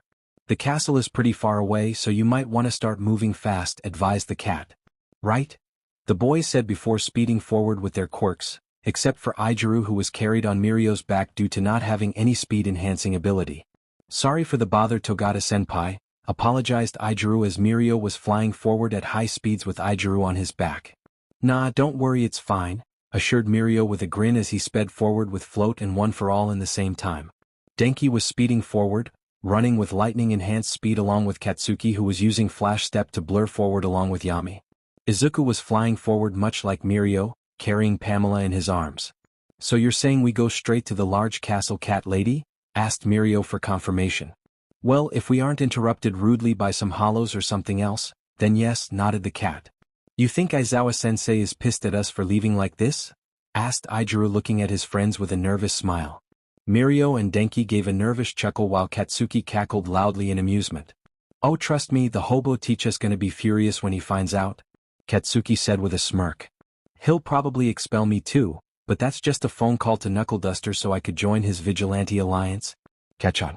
I'm pretty sure that Eraserhead's hair will be gray by the time you graduate high school. Deadpan Deku. Katsuki just shrugged in response. It was then that a small earthquake started, which made the group stop dead in their tracks while looking around. What's that? An earthquake? Asked Denki looking around him. But then sand started rising up quickly while taking a humanoid shape. After less than a minute they got to what the thing actually was. It was a hollow with a large, gray body and was fully made from sand. His arms were long, with the forearms being much thicker than his upper arms. Its head resembled a sand castle, while his hollow hole was in the center of his chest. He wore a low-slung cloth around his waist and decorated bracelets on both wrists. Rinnegenga, sighed the cat. Rinnegenga is a giant hollow who serves as the guardian of the White Sands and acts under orders to protect El Palacio from intruders. Well, let me handle this, gentleman, smirked Deku as he stood up in front of his opponent. The others didn't mind and let him do as he wished. Intruders? Must eliminate, declared the sand giant as all the sand started moving up. Deku just pointed his palm forward, before unleashing a massive blast of water. The creature cried out in agony as Deku started gluing around it in high speeds, showering it with water before floating in front of its head with a dark smile. Well, I'm afraid this is goodbye, my friend, declared the villain emperor with a wicked smile before snapping his fingers, and the giant froze in place. With a single powerful punch, the frozen giant shattered to millions of pieces on the ground. Well, that was easy, commented Yami as Deku dropped down to his friends' level and gave them a thumbs up. It wasn't easy, he has incredible super regeneration abilities. We are just lucky that we have water user here with ice abilities. Since the Lost Realm has no bodies of water, he is almost invincible, the cat pointed out. Yeah, good thing I took this water freezing quirk from that one corrupt hero before giving him to Dr. Evil for his experiments, chuckled Deku. In amusement. The UA students weren't so amused though. Fair warning, if you keep bragging about things like that, I'll most likely snap in United States of smash you before either of us fully realizes it, deadpan Mirio, shooting Deku a glare. Yeah, I get that you only target bad guys and have serious problems with hurting the innocent people, but I don't agree with your activities either, declared Ijuru while crossing his arms. Denki nodded his head in agreement with Ijuru, not happy either. I don't really care. I'll just add that to your crime list, shrugged Katsuki with a bored but still focused expression. Fine, we get it, declared Yami with an eye roll. Sheesh, you guys need to seriously chillax at least until we are back to the human world. I mean this Hueco Mundo for F's sake. You mean the Lost Realm? Denki said confused. Yami groaned. You guys lack taste, real dash. Before he could keep talking though, the sand started shifting quickly, grabbing all of them to a vortex. The sands quickly swallowed them whole, making it seem like the desert ate them alive. Make Eraserhead's reaction. Eraserhead sighed painfully as he entered his class, with a very heavy heart. He was still dealing with the mess if Mindscape and Spyglass being kidnapped. Bakugo looked ready to murder someone when he stormed out of the meeting, and he didn't blame the kid. He had every right to be worried and furious. He entered the classroom where his students settled down after just 3 seconds, gaining an approving nod from him. They were being logical today, good. Alright, let's start with presence check then. Eraserhead trailed off as he looked at the classroom, noting the empty places. Seat no degree 07, no degree 08 and no degree 18. Kaminari, Kirishima and Bakugo. Eraserhead felt his face pale slightly in existential dread and personal discomfort. Now, being absent from class normally wouldn't be that weird for students. But considering that one of those students is the same one who was looking like he was going to go on a solo mission to rescue his lovers made it suspicious. Where is Bakugo? Asked Eraserhead while rubbing his eyes with his index finger and thumb. Letting out a very long tired sigh. Ochako Uraraka decided to become a mini Maruko by not giving a F about her words or who she was talking to. Well, I saw him yesterday sneaking out of the dorms with Denki-kun and Ijuru-kun. I can walk around quietly, so I followed them and they went to the forest, where they met up with Togata-senpai and both Karma and Vengeance. Then a small talking cat opened a black hole where they jumped in, reported Uraraka. Eraserhead shot her a glare with his quirk active, but she didn't flinch. Why? Didn't you call me the second? What? Their dorms? Demanded Eraserhead with the most furious glare he could muster. Shoto was the one to speak shockingly enough. Well, we voted 50-7 that we shouldn't alert anyone and have faith in Katsuki and I. I know he'll save both Arashi-san and Intelli-san. With karma, vengeance and Lemillion being by his side with 2 others from our class, he should be fine. Eraserhead looked around the class. You all knew but decided to not tell me? The Hell class decided to thoroughly shock him by nodding their heads firmly. Even Cloud of all people looked serious. I'm sorry to tell you this, Aizawa-sensei, but unfortunately, Bakugo is our captain. And we follow his command. If he did ask nicely, then we would have left with him. But he didn't, so we opted Yo instead cover for him, explained Yaoyorozu with a straight face. Eraserhead sighed painfully before looking at all of them for few seconds, contemplating what to do. After few seconds he made his decision. You're all expelled, he declared. He expected gasps, shouts, maybe some begging? He doesn't know, something of the kind. But he didn't expect the Hellions to blink few times before Todoroki spoke to Uraraka. Ochako and I guess it's plan B? Asked Todoroki with a tilt of his head. Uraraka nodded. Yup, she spiked while Eraserhead gave her an incredulous look. She grabbed her phone and dialed a number like he wasn't even there. Hello? Is this Knuckle Duster's personal number? Eraserhead felt like jumping through the window from that. Yeah, it's Uraraka. I wish to announce that the students of Class 1A were re-enrolled to the hero course successfully and they shouldn't leave class or the school, declared the rat. Eraserhead let out a sigh of relief at that. Uraraka pouted. Sorry sir, false alarm. Yeah, I know, shame. See you later, old man. Bye. Eraserhead glared at her. What were you gonna do? Uraraka shrugged. I'm Katsuki-kun's second in command. It's my job to transition us all, including 1B and 1C and Mei-chan, to the new base. Something Katsuki-kun didn't tell me where, but instead to call Knuckle Duster. Eraserhead stared for a long time before slumping. Go. I'm done with you brats. You're free for the rest of the day. Right as the Hellions messed off, Eraserhead dialed a number. He needs to get really drunk. And Kurogiri has the best alcohol and strongest of them. Hell, Bakugo. What the hell is Eraserhead gonna do with you? Psycho let out a groan as she woke up. She didn't feel any pain in general, just sore. She must have had a long day. Psycho jumped out of the bed when she remembered that she was being taken by villains last time she was awake. And that she doesn't remember being rescued. Where am I exactly? Asked Psycho, bewildered as she inspected the room. It was a fairly larger than her somehow room. With furniture that looked like it was robbed from a castle. There was a desk with a leather armchair and multiple papers on it. Few couches around the room, along with a coffee table and bean chairs around it. And some pillows for those who would rather to sit down with a tea set and some treats. And there was also a one large Middle Eastern rug on the ground that is facing outside, much like those in rooms used for Islamic prayer. There was next to the rug a window, so she quickly, without wasting time, walked to it in a hurry and looked through the locked, unfortunately, window. And she almost fell backwards at what she saw. She was at least around 100 meters above the ground, and she couldn't even tell what floor she was in. But that wasn't the only thing that shocked her. What shocked her was the view outside. As far as she looked, an unchanging night was covering the sky, and an endless white desert is covering the ground. As far as she looked. White desert? There was no place on earth with white sand. What is going on? Where is she? What is happening? It was then that the door opened. She flinched and turned to the door, to see a familiar figure dressed in white clothing with a sword by his side. He was pale, extremely so. His eyes were shining yellow with black scaras. And he had what looked like 2 bony horns on both sides of his forehead. Psycho remembered him as the villain who fought Katsuki and Yami. And she scowled deeply before shooting him a malice-filled glare full of animosity. Her lavender eyes hid so much hatred in them that even she was a little surprised. But she couldn't help it. This bastard, this prick had hurt the man she loves horribly. Treated him like an insect. I see that you are finally awake. Despite us not hurting you more than a slight concussion, you still sleep for over a day, commented Javier, that's his name, right, with a stoic expression. I also find it quite coincidental that Arashi-san woke up only few minutes ago. Psycho walked to him before grabbing his collar and pulling him down. The height difference was embarrassing to her level before looking him dead in the eyes. You fiend had made a terrible mistake, she informed him with a threatening but still confident and calm tone.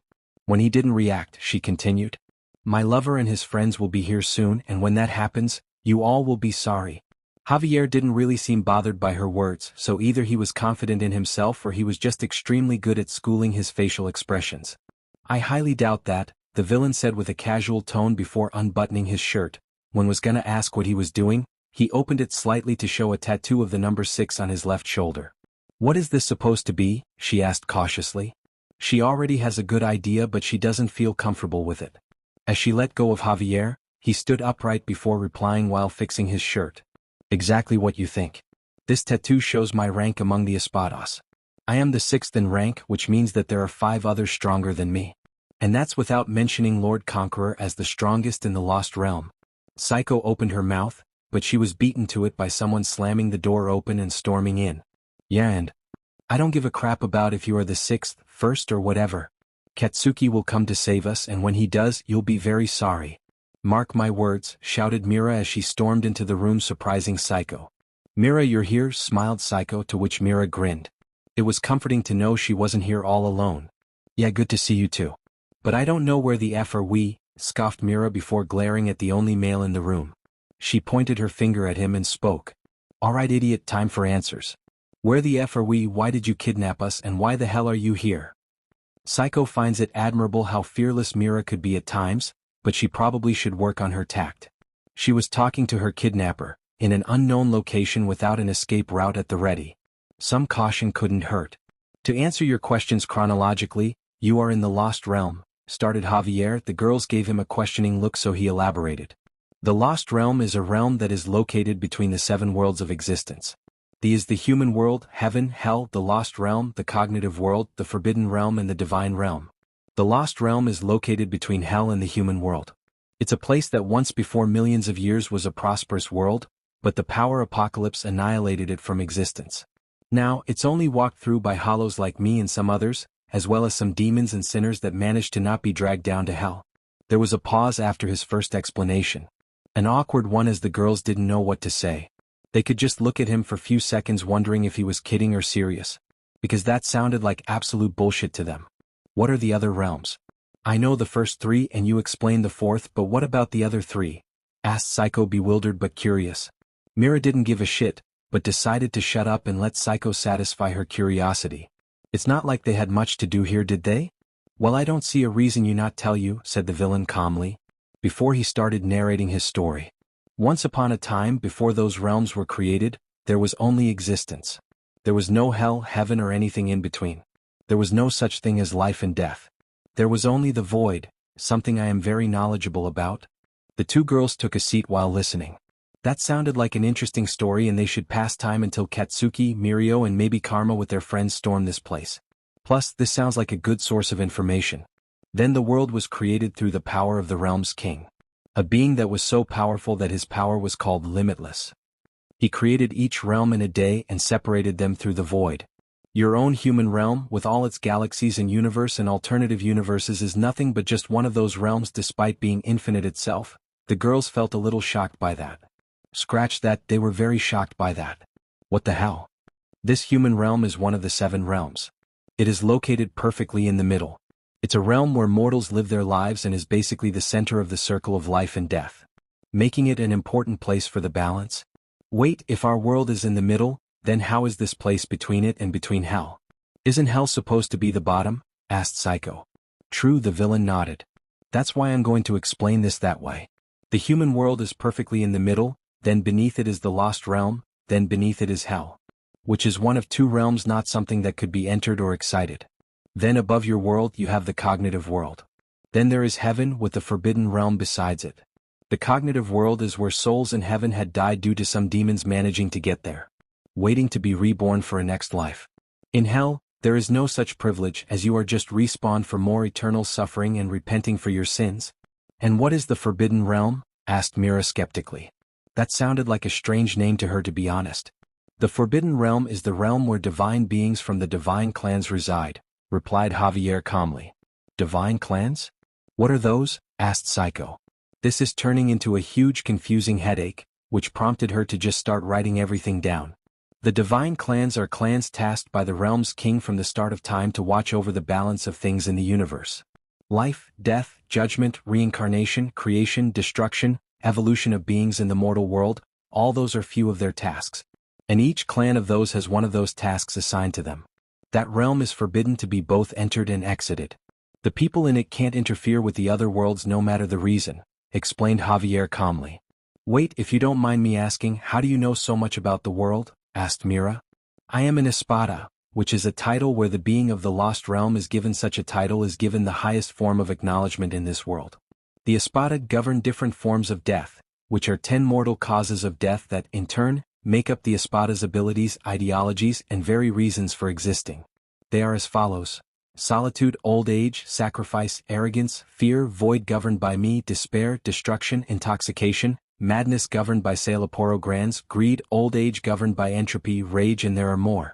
It gives me not only great power to be an Espada, but also a form of clairvoyance over the world, he explained. I see it's like not only the 7 deadly sins, but also every other thing that could lead a human to death, summarized Psycho as she wrote down in her book. Yes, and now to complete my explanation. Now for heaven, it is the realm where the mortal souls of humans whom were good in life go to rest for eternity. You could be assigned as a guardian, which is similar to the Shinigamis in your myths, helping souls get to heaven, or if their sins were horrible in life, cast them to hell before turning to hollows, and if they turn, purify them. If a Shinigami dies, they are sent to the cognitive realm for a long slumber until rebirth. In heaven, if someone does dirt to stray demons which the mentioned Shinigamis fight, you also are given similar treatment for rebirth. The 2 girls nodded. Now for the divine realm. It is a realm where the realm's king resided once before he was sealed as the holder of reality. Wait, if Shinigamis exist like you say, why didn't they interfere before? And why are you allowed to mess with the human world so much? And how was the realm's king sealed if he was infinitely powerful? Questioned Mira. Well, Shinigamis were wiped out almost entirely 2 centuries ago in a battle against one rebelling and extremely powerful Shinigami. That battle was a draw, but made Shinigamis almost unable to operate. They have no power to spare, unfortunately, as we are too powerful for them. As for why and how the realm's king was sealed, the answer is, he allowed it. The 2 girls gave a confused look. What? To put it simply, he was sealed, being a bystander, keeping everything in the existence itself held together but never truly there. He could easily stop it, but he allowed it in his infinite wisdom to keep the world going. Conqueror wishes to gain enough power by taking over the earth to gather power and stormed at the divine realm, kill the realm's king and take his place as a god. Mira scoffed. He thinks he can pull it off? That guy should seriously check his head for injuries. Because we won't let him live long enough to take over Japan, let alone the world. So what about becoming a god? Psycho couldn't help but nod in agreement. He already has a plan in motion for that. And you'll play your part in it as he desires, replied Javier calmly. Mira glared at him. We will never work for that prick no matter what you say or do to us. So bring it on, I don't fear you. Javier shook his head before presenting them with white uniforms to put on. You ladies already are doing exactly what he wants. This won't get in the way. Being held in this fortress is playing your parts, he explained as he started walking to the door. I shall bring food in an hour, you 2 can stay together or in separate rooms, suit yourselves. The 2 girls just looked at each other, wondering what Conqueror was planning now and what scheme would need them. Sheesh, you guys need to seriously chillax at least until we are back to the human world. I mean this Hueco Mundo for F's sake. You mean the Lost Realm? Denki said confused. Yami groaned. You guys lack taste real dash. Before he could keep talking though, the sands started shifting quickly, grabbing all of them to a vortex. The sands quickly swallowed them whole, making it seem like the desert ate them alive. Izuku yelled as he was spat down by the sands before he started to fall. He quickly activated levitation before he started levitating down slowly, with Pamela still in his arms. Huh. Where are the others? Wondered Deku as he looked around him, noticing that his friends weren't with him. He must have not been thorough with that sand monster and it recovered. He took a look at his surroundings, noting how different it looked than the desert, being more similar in nature to a forest. A dead one at that. The forest was filled with large trees made of a silvery quartz-like substance. These trees extended to the surface and dot the landscape of the desert in the Lost Realm. I take it that this forest is some form of a hiding spot for hollows? Asked Deku while looking down at Pamela. The cat nodded before responding. Yes, this is the dark forest of despair. The forest where hollows and demons reside. As well as some stray sinners, explained the cat. Conqueror have a considerable amount of influence here, judging by a large group of hollow bowing down upon seeing anyone from his army, explained the cat to him and he nodded. Countless Jillian-class hollows live here and follow the commands of the guardians of the dark forest of despair, whom are Ajuchas-class hollows. The Ajuchas in charge of the forest are under the command of Kokoru Sosa, whom you know more as Conqueror, added the cat as Deku started walking around. Wait, you said demons and stray sinners? Asked Deku in surprise. The cat just sighed. Look, I don't know all the details, but I know a little about the 7 realms, their creator, and how the balance works between the realms, started the cat before they heard a loud bunch of shrieks. Deku looked at the sounds behind him, to see a bunch of Jillians drop out of nowhere, appearing from behind the trees with large numbers. Sorry Pamela, but I think story time will have to wait for a bit longer, mused Deku before marbling the cat and putting it in his pocket. Well, Hollows, I guess it's time for you to perish. FO. Absorb for occupy. Sense stimulated, reaction increased to 40% of full power stockpiled. The air around Deku tensed as black-greenish arcs of lightning danced around the boy's body and crackled with the sound of thunderclaps. Energy poured his eyes like it could barely be contained in his body. Dark liquid started covering his skin until it hardened into armor that can't be easily pierced. Dark blades formed around his hands, transforming said hands into swords. And the cherry on top was the grin, that of a savage animal sneering at its prey. The eyes narrowed dangerously at the Jillians who screeched loudly at him. With a savage grin, the white-haired emperor blasted like bullet at mindless creatures with insane speeds that anyone would call insane. Once he reached the first of them, he coated his hand in black lightning before slamming his fist into the giant's mask, and with that one hit it died in an explosion of black lightning. This is going to be fun to him. F. Yelled Katsuki as he fell down with his friends from the sand. The 3 started to skydive to the ground from a pretty high distance. Denki could only flail in place, cursing how he can't fly. FFFFFFFF. I can't fly. I'll be a pancake.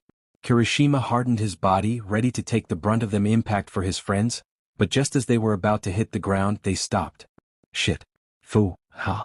Denki blinked, seeing that he wasn't flat on the floor, then he sighed in relief when it turned out that he and Kirishima were grabbed from the backs of their shirts by Katsuki, who was standing 2 meters above the air. Funny that I sometimes forget you can do this, Baku bro, said Ijuru with a chuckle as Katsuki put them down. Sometimes I forget that too, shrugged Katsuki before looking around him at the forest they were in. It looked nothing like the desert they were previously in. The forest was filled with large trees made of a silvery quartz-like substance. These trees extended to the surface and dot the landscape of the desert in the Lost Realm. So, where do you think we are, guys? Asked Denki as he inspected the place with his eyes. If I must make a guess, this is a forest where hollows live and hide from the stronger hollows to not be killed, but I could be wrong. This place is like a goddamn maze, honestly, shrugged Katsuki. Ijuru looked around him before frowning slightly. I don't see Togata-senpai, karma or vengeance anywhere. Do you have any? Where are they? Katsuki just sighed before closing his eyes and focusing. The 2 other boys looked at each other strangely in confusion before looking back to Katsuki. Hey Baku bro, what are you doing? Asked Denki in curiosity. Shut up for second, will ya? I'm trying to sense their energy signatures, explained Katsuki. The 2 boys gave a surprised look, so he sighed and explained. Everyone has chaos energy inside them, which I can sense. Everyone has a unique energy signature of their own, which I can sense, and if I get to focus, track down. Now shut up and let me focus on finding the others. Ijuru and Denki nodded embarrassedly before they made a zipping motion indicating they'll stay silent about it. Unfortunately, even then he wasn't able to focus for more than few seconds before a blast of red energy was shot at them. Katsuki was fast enough to jump back while Denki used his lightning speed to pull Ijuru back before the blast hit him. What the hell? Shouted Denki before looking at the direction where the attack came from, and he groaned loudly in annoyance. Oh great, it's those freaks. A few dozen meters away, a bunch of monsters, barely humanoid, bulky with white masks and holes in their chests. Their appearances radically varied between having wings to being on all fours, but all of them were humanoid. Well, I'll be damned, laughed the monster in the front of pack. We were starving for a good meal, and now we got 3 very, very delicious and nurturing of those. Sorry, but you got into our land and we'll pay for it. The other hollows howled loudly in agreement, laughing manically in excitement. The 3 boys just sighed loudly, with Denki being the smallest bit intimidated.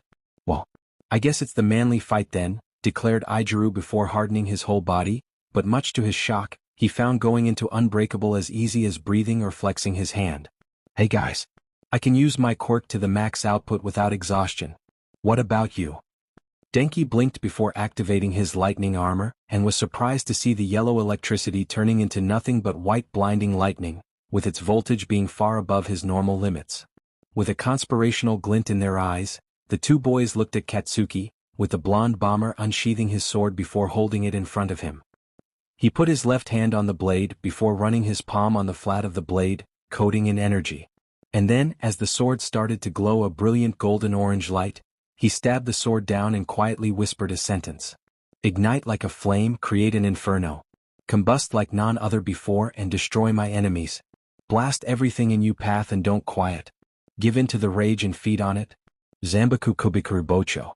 Katsuki raised his sword as it started to change its shape and expand, turning into an even bigger weapon before he swung it on his shoulder.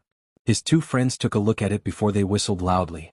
There was a large broadsword, 250 centimeters in length with a weight of 30 kilograms. He admits it was hard to swing around, but he manages, shaped like a butcher knife. The latter notch allows a strap to be wrapped around the weapon, making it easier for the user to carry. It has an extremely long handle, around 50 centimeters. Cool weapon Bakubro, commented Denki before smirking deviously. Wanna see who can take out the biggest number of these guys first? I really want to see how stronger did I get in here. Ijiro gave a fervent nod in response to that.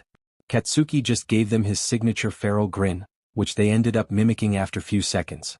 Okay, here's the rules. We don't wander too far from each other, fight until they all die or run, and we don't steal kills, got it? Declared Katsuki. His friends nodded their heads. Hey brats.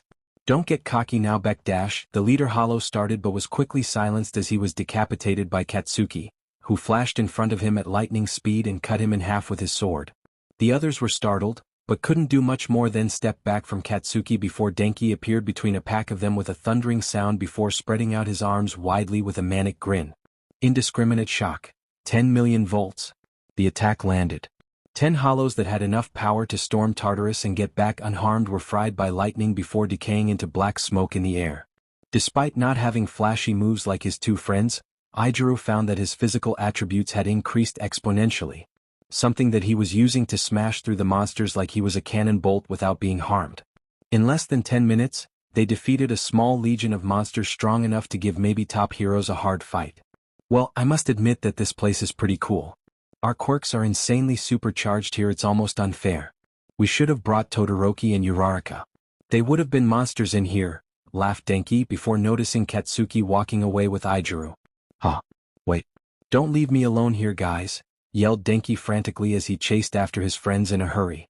This was only the start of their problems in the dark forest of despair, which gained its name for a reason.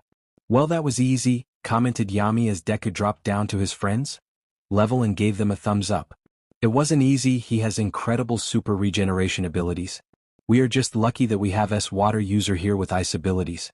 Since the Lost Realm has no bodies of water, he is almost invincible, the cat pointed out. Yeah, good thing I took this water freezing quirk from that one corrupt hero before giving him to Dr. Evil for his experiments, chuckled Deku in amusement. The UA students weren't so amused though. Fair warning, if you keep bragging about things like that, I'll most likely snap and United States of smash you before either of us fully realizes it, deadpan Mirio, shooting Deku a glare. Yeah, I get that you only target bad guys and have serious problems with hurting the innocent people, but I don't agree with your activities either, declared Ijiro while crossing his arms. Denki nodded his head in agreement with Ijiro, not happy either. I don't really care. I'll just add that to your crime list, shrugged Katsuki with a bored but still focused expression. Fine, we get it, declared Yami with an eye roll. Sheesh, you guys need to seriously chillax at least until we are back to the human world. I mean this Hueco Mundo for F's sake. You mean the Lost Realm? Denki said confused. Yami groaned. You guys lack taste, real dash. Before he could keep talking though, the sand started shifting quickly, grabbing all of them to a vortex. The sands quickly swallowed them whole, making it seem like the desert ate them alive. Yami struggled in the sand, almost choking on it while trying to use his quirk, but no avail. After few seconds he was spat out of the sand, but instead of going upwards he started falling downwards. Was he disoriented? No, he was actually falling down pretty deeply. It was a nasty fall, but unfortunately for them he could fly. He then noticed Lemillion skydiving to the ground. What the F? Can't he fly? Why isn't he? Is he knocked out? With a sigh, Yami blasted to his direction with an aura of dark energy. Holy shit. This place is so grim and negative that Japan at the moment feels like a happy land. He feels like a god in here, reaching Lemillion in a split second and snatching him from the air. As he started floating down, he felt an attack incoming from the left, so he summoned his sword and blocked the hit, seeing that he was attacked by what looked like a human, but he had a white mask like those hollows. What? Who the F are you? Asked Yami. The guy/thing/whatever didn't respond and kept trying to push against him. He wasn't doing great at it. Yami in his Bankai F the world and Bakugo, he calls this Bankai was strong enough to give All Might a workout in his prime. He did spar him, he was strong as F, this freak stood no chance. The freak screeched before jumping back and launching a red blast at him. Yami, still with Lemillion on his shoulder, deflected the blast before flashing behind the opponent and cutting him on the back, a very nasty cut mind you. The thing howled in anger before it turned to him and charged again. Yami kicked it away, which caused it to howl in rage. Energy. Strong. Tasty. Eat strong, yelled the freak, creeping Yami out. Was he drawn to them for their energy signatures? Hollows do eat souls with strong energy. Does it apply here? Well, come and try, buddy, but I'm afraid it won't be easy, mused Yami as the freak screeched and dashed at him again. Yami dodged his attacks, deflected and stroked him multiple times. It wasn't strong, but it was annoyingly persistent to eat him. How do you defeat a hollow again? Alright. Slash at the mask and destroy it. He wasn't a Shinigami, but he did have a theoretical Zanpakuto in his hand made of his own spiritual well chase, but apparently they were two sides of the sale coin energy. As the thing dashed at him again after he kicked it away, he sidestepped a claw swipe and slashed down the mask with his sword, quickly destroying the white mask. Energy started pouring from where Yami slashed, and then the thing started howling, before the energy started drowning the freak into the ground. Well, said Yami, unsure what the F had just happened. That happened? Hey big guy, wake up already? I don't want to carry you all day. Yami sighed loudly when Lemillion didn't respond. He prepared himself to start flying up, but just then he jumped up in a hurry as from the ground more people with white masks charged burst from the ground. All of them looking stronger and leaner than the one from before. Well F, deadpanned Yami before he used dark energy to create a platform for Lemillion, raising him high enough for the things to not go after him. Huh. Why am I inside One for All right now of all times? Wondered Mirio out loud as he found himself inside the usual darkness of One for All. But instead of a small light that led to a fire camp, he instead found a bright light in the distance. He looked up and his eyes widened at the changes in this inner realm of his quirk. The ground was nothing but rocky before, but now it was grassy and even had some flowers in it. The darkness that looked like he was gonna swallow him was now nothing but slight dark of the night, with an actual moon in the sky illuminating the landscape. He could make out in the distance a large castle where he suspects everyone else to be.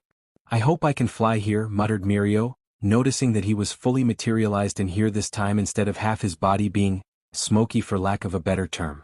He tried to use float, and to his great surprise he started slowly floating off the ground until he was a meter above it. With a wide smile, he started flying towards the castle at a steady pace while admiring the land beneath him. There was a small forest, where Mirio could make out some animals on the ground. He saw some birds in a tree, a small pack of rabbits, a deer and even bear. He looked to the left and sure enough he could see an actual lake. It looked beautiful under the moonlight. Mirio could only wonder how did One for All turn from the lonely and slightly unnerving small camp in the middle of the void into this beautiful realm so quickly. Was it because of this world Mirio traveled to with Katsuki and the others? Did the overflow of quirk energy in the air make One for All evolve somehow? Considering he was summoned here without a warning, it might as well be the case. But he'll leave the question until he gets to the castle. For now he'll just admire the beautiful view he was given. After a brief few minutes of flight, he reached the rooftop of the castle, where he could see the first and second users standing next to the railing, and since their mouths were moving they were talking. With gestures. Curious, Mirio decided to sneak behind them and listen to what they are saying. With a smile he located just behind them and held still. They were too engrossed in their own conversation that they didn't notice him. I mean maybe? I really don't know. Kudo first let out a tired sigh. Mirio frowned. What was troubling them? I mean I get that my own sibling was a villain and had to be stopped, but maybe if he was still around maybe Conqueror wouldn't have been this dangerous? And maybe Inko and his 3 kids could have a father figure caring for them. I know my brother was possessive as hell, and in power warped him pretty badly. But he would have been overjoyed with them. Heck, I could swear he would have killed Conqueror then retired just for them. The first user sighed and looked up with a sad expression. Mirio felt sympathy for him. His family situation was the same as Nana, well, almost they had a different stand on All for One. And seeing his nephew and nieces get messed up by life must have sucked big time. And Nana discovering her daughter went villain for kicks made her feel like the shittiest parent alive too. Which we still couldn't beat out of her, the first user added. Mirio tried his hardest, and it took all his willpower to not wince and hiss in sympathy. Yeah, that was one hell of a discovery. He googled mischief, and wow. He is so happy he wasn't with Nijire when he did that, because WTF lady? Despite her costume being fully body covering, it was still leaving so little to imagination. The skin-tight catsuit. Mirio is honestly surprised that Izuku didn't brutally murder the people posting lewd comics about his mom while shitting down all sites that had those. Mirio would consider him ending those sites being unquestionably heroic. Yes, those forums were that bad if not worse. He really doesn't want to know how many Miruko-related lewd drawings and comics there is on the internet. Mostly because if he did, he would join Izuku Shigaraki on principle alone. He had standards. Well, it could have been worse. I mean, yeah. Your nephew pretty much became a minuscule version of your brother whom we were trying to defeat for 2 centuries now. He has 2 sisters, with the first one having went villain from abuse and belittling by the society we were trying to save. And the other little girl is a lab-made weapon created by a sociopath whom is claiming to be a goddess. But you know what? It could have been worse, shrugged the second user. Holy shit, he does look like an older Katsuki. Different but still the same. While patting the first on the shoulder. How? Just tell me how. I mean, it sucks. I always thought that beating my brother will solve all of Japan's problems. But now I am beginning to think that we only gave the chance for demons to walk on Earth by slaying the Guardian, keeping the gates of hell shut, groaned the first user miserably. Mirio hated how he kinda somehow agreed. Now that idiot Conqueror is trying to take over Japan, took 2 innocent girls for mind control, brainwash or holification, which I hate how I'm fanboying over its existence, and our successor is in dangers from left to right. Well, look at the bright side, buddy. One for all and all for one are now working together like you always dreamed instead of being enemies. At least, that's something to be happy about.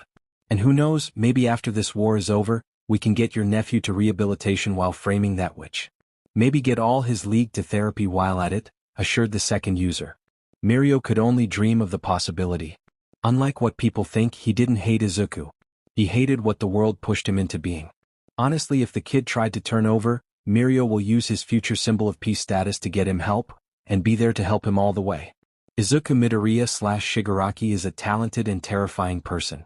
And Mirio would rather him by his side professionally. But personally he also believes in second chances. So what about giving the chance to someone who wasn't giving a first chance? Well, I guess you got a point. And I hope it actually happens. Tragedies love my family for some reason, sighed first loudly. Come on, let's get down. The kid should already be there by now, said the second before he turned with the first. They both blinked at Mirio. Oops. How long have you been there? Asked the second with a very Katsuki-like scowl on his face. And a glare that made Mirio shrink in place. Wow, it's like he was in the presence of a taller and somehow scarier Gran Torino. A few minutes ago? I just heard the last part, sighed Mirio before being lightly smacked on the head. And of course he yelped in pain. He looked behind him to see Nana giving him a "I'm not mad, just disappointed" look. Which was absolutely lethal by all means to him. Why were all women so good at this? Well, finally found you, brat, she said with a frown before smiling widely. Well, now the world was right again. Well, we wanted to call you here urgently to tell you few things that's super important. Apparently this world interacted with One for All, and changed it slightly in the process. Mirio raised a brow at her. Yeah, I noticed. I mean, the second I saw the castle, the forest and lake as well as the moon in the sky and clouds, I knew they was something like this, replied Mirio before smiling widely. The second muttered it too bright, but Nana smacked him to shut up at them. So, what jetpack did we win?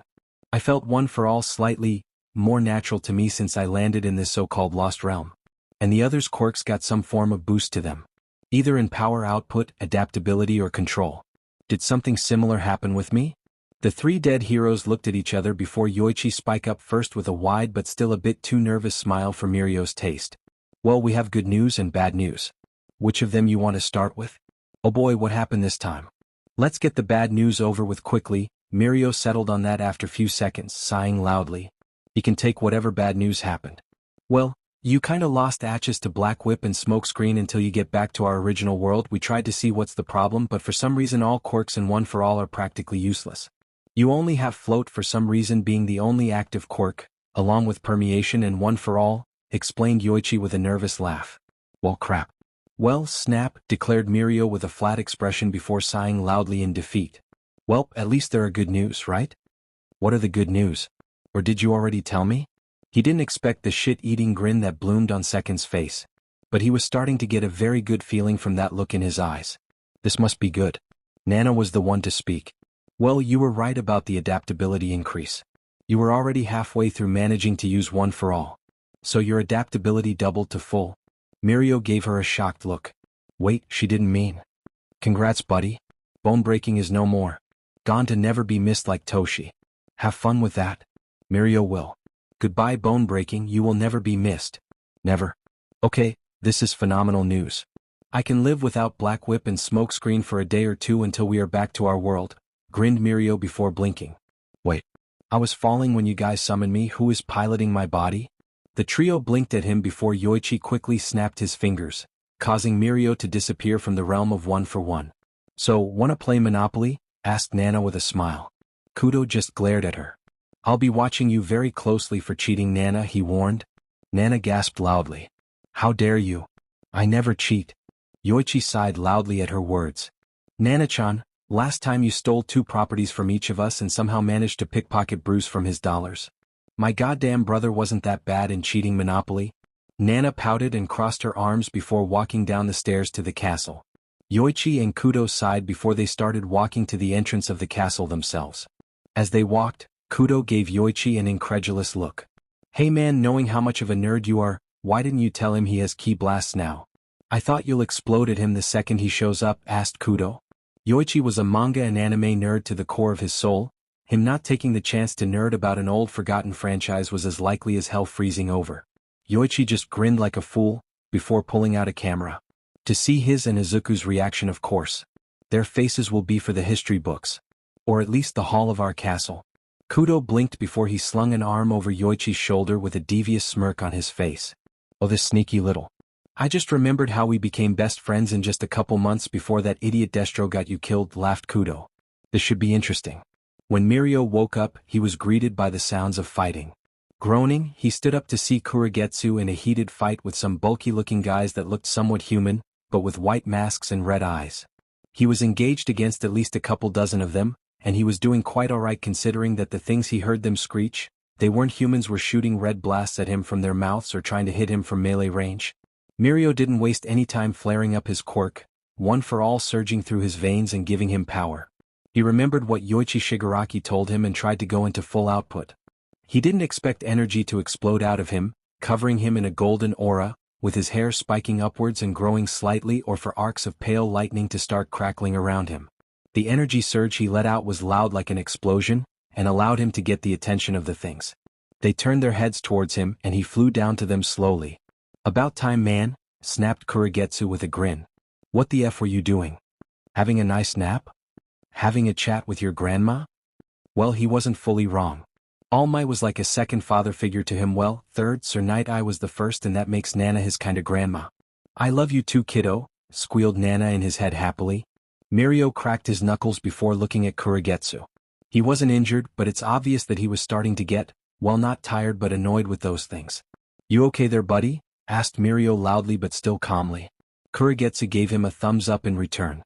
Yeah, just starting to get sick of those idiots. This might sound weird, but those guys aren't normal hollows. I think they are hell escapees. I killed few of them and all of them were dragged through flaming holes in the ground, shouted Kurogetsu, surprising Mirio. Nanny the F. Aim for the masks and shatter them. These guys are no better than mindless gnomes. That at least was reassuring. What the F? I know he'll exist, but I didn't think I'll actually see it in person. Well, from the third-person point of view, a male voice in his head exclaimed. Mirio decided to think about that later. He blitzed forward, using the insane speed that All Might in his prime power has, delivering fast punch to multiple masks of the monsters, shattering them in an instant. Kurogetsu did the same, albeit slower. In a few minutes they were done with all the monsters, none of them remained. Well, that was a great workout, big guy, mused Yami as the two have started flying in the air. What's the deal with you? You can use your quirk to the max now or something? Mirio nodded his head. Yeah, it's apparently dash. He didn't get to finish before he heard someone calling out to him. The two of them turned to see Katsuki coming to them in the air while holding his friends on his shoulders.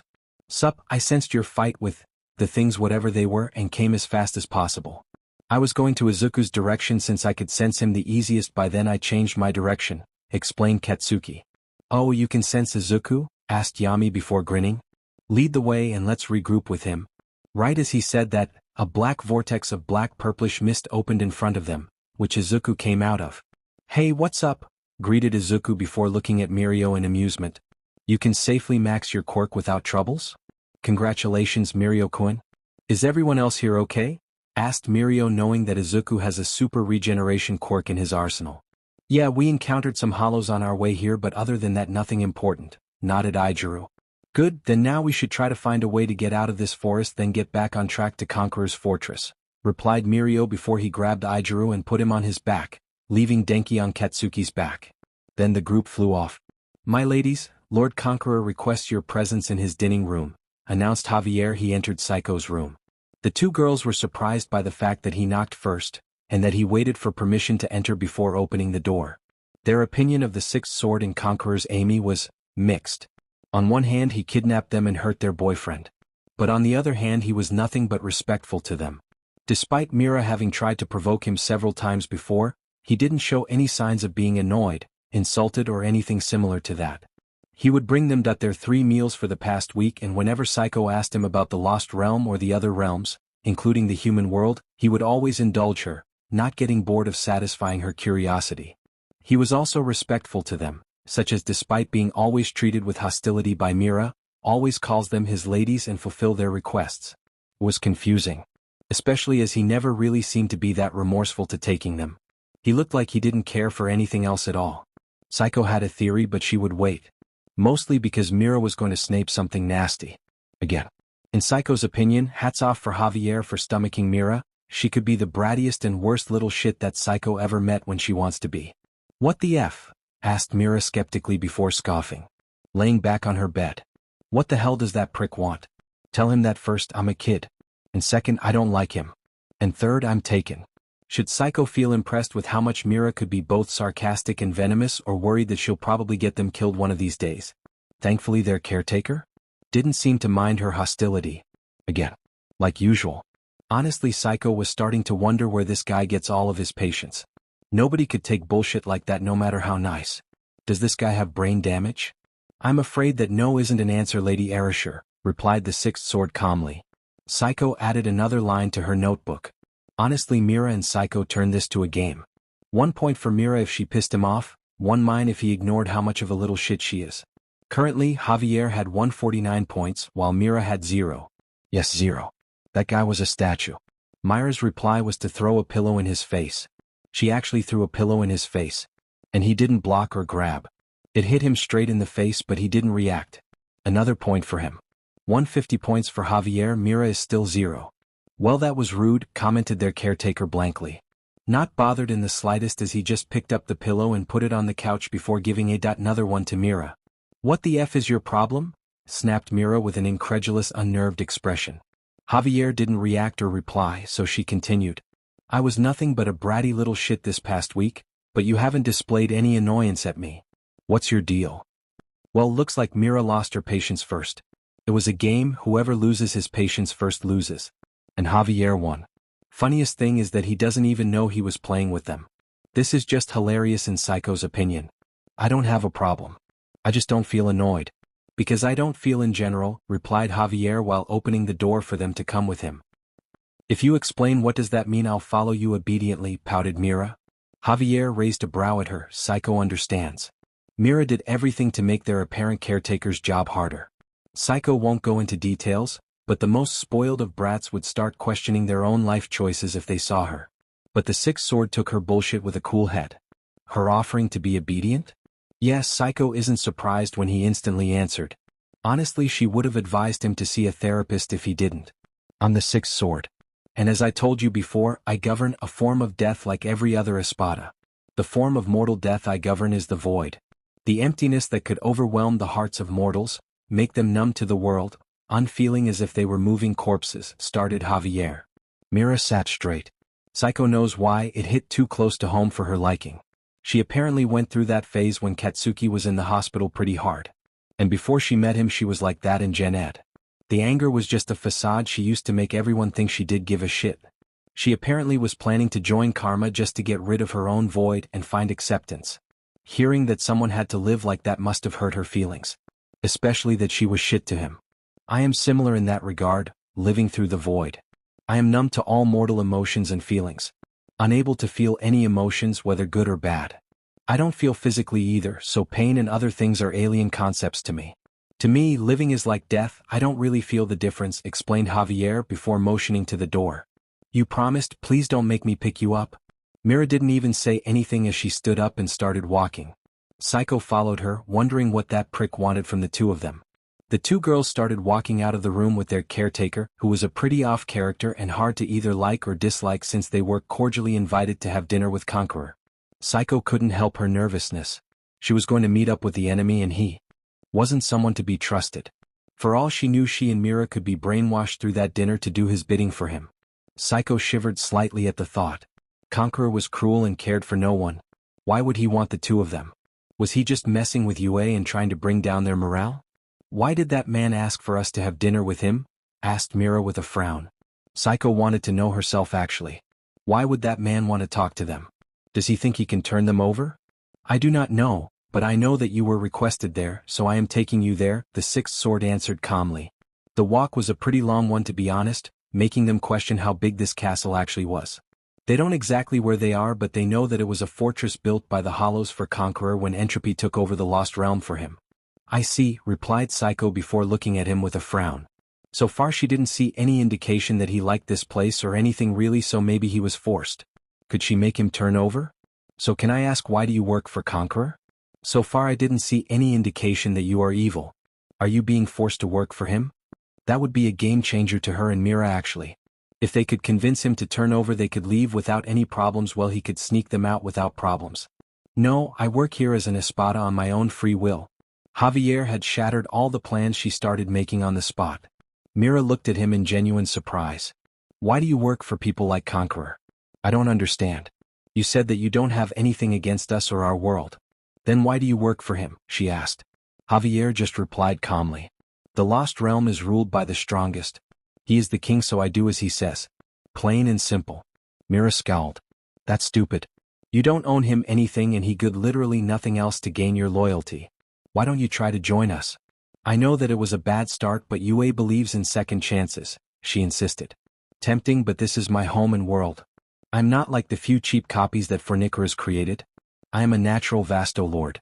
I was born through devouring other hollows ever since I became one. In this world, compassion is an alien concept. Javier explained. Mira fumed while Psycho was busy thinking of ways to make him see their reasoning. He was obviously smart, and his lack of emotions makes him extremely logical and rational, so making him switch allegiance won't be impossible. Hard from what it looks like, but not impossible. It was then that he grabbed both of them and blasted forward, which may or may not have made them squeal loudly in fright as he loved at high speeds. What was that for? Asked Psycho as she tried to not fall over. Feeling dazed. I used Sonido to move you through the whole other part of the fortress into here. The dining room is there, he motioned to two giant doors. Psycho gulped before she walked forward with Mira, while wishing that her friend doesn't say something stupid. When Mira entered the large dining room with Psycho, she only had one thought. The three biggest idiots were in the same place together. Conqueror, Maria and Entropy. The first one a huge pain in the government's ass and an idiot through and through, who had honestly crossed every line so far. The second one was a racist person against complex mutants who spent her past 20 years committing hate crimes. And the last person, despite being formerly unknown, had to be a beach for working for Conqueror. Their enemy saw them and smiled. Okay, she really wants to punch that face of his and break his teeth. But considering how so much stronger than the two of them combined he is, she will play it cool.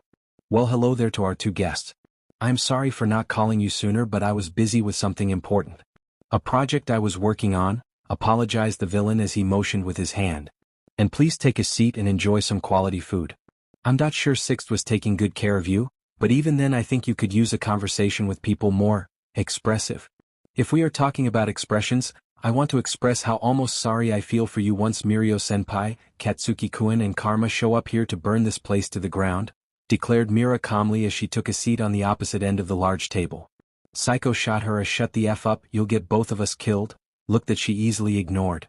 What? If anyone expects her to be a good pet for this prick, then they don't know her. She is almost nobody's pet. The villain just chuckled at her words before sighing fondly. Oh, so lively and passionate. It's actually kind of amusing, he cooed at her. She developed a strong urge to hurl the knife in her hand at him.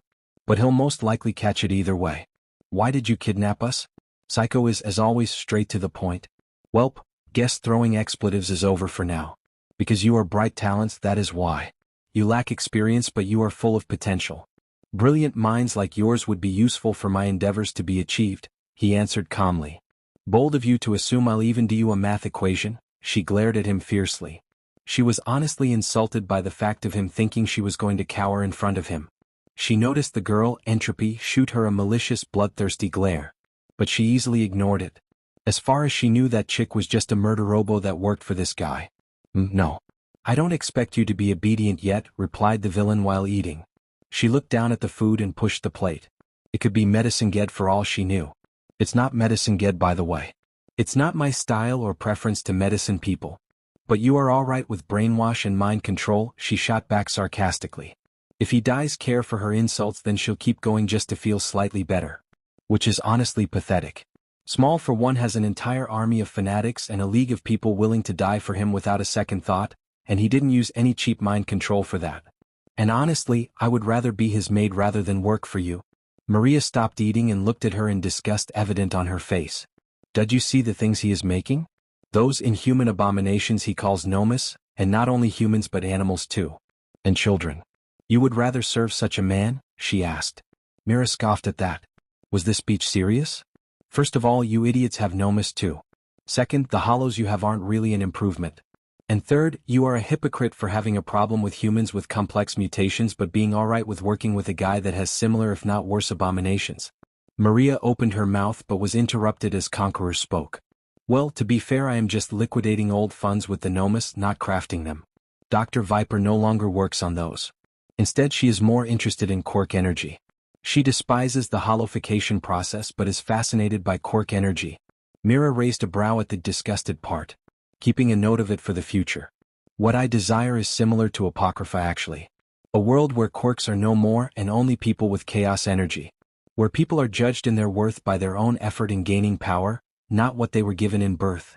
Mira was gonna speak, but Psycho beat her to it, although apparently she decided to indulge him in his mind game. How noble of you.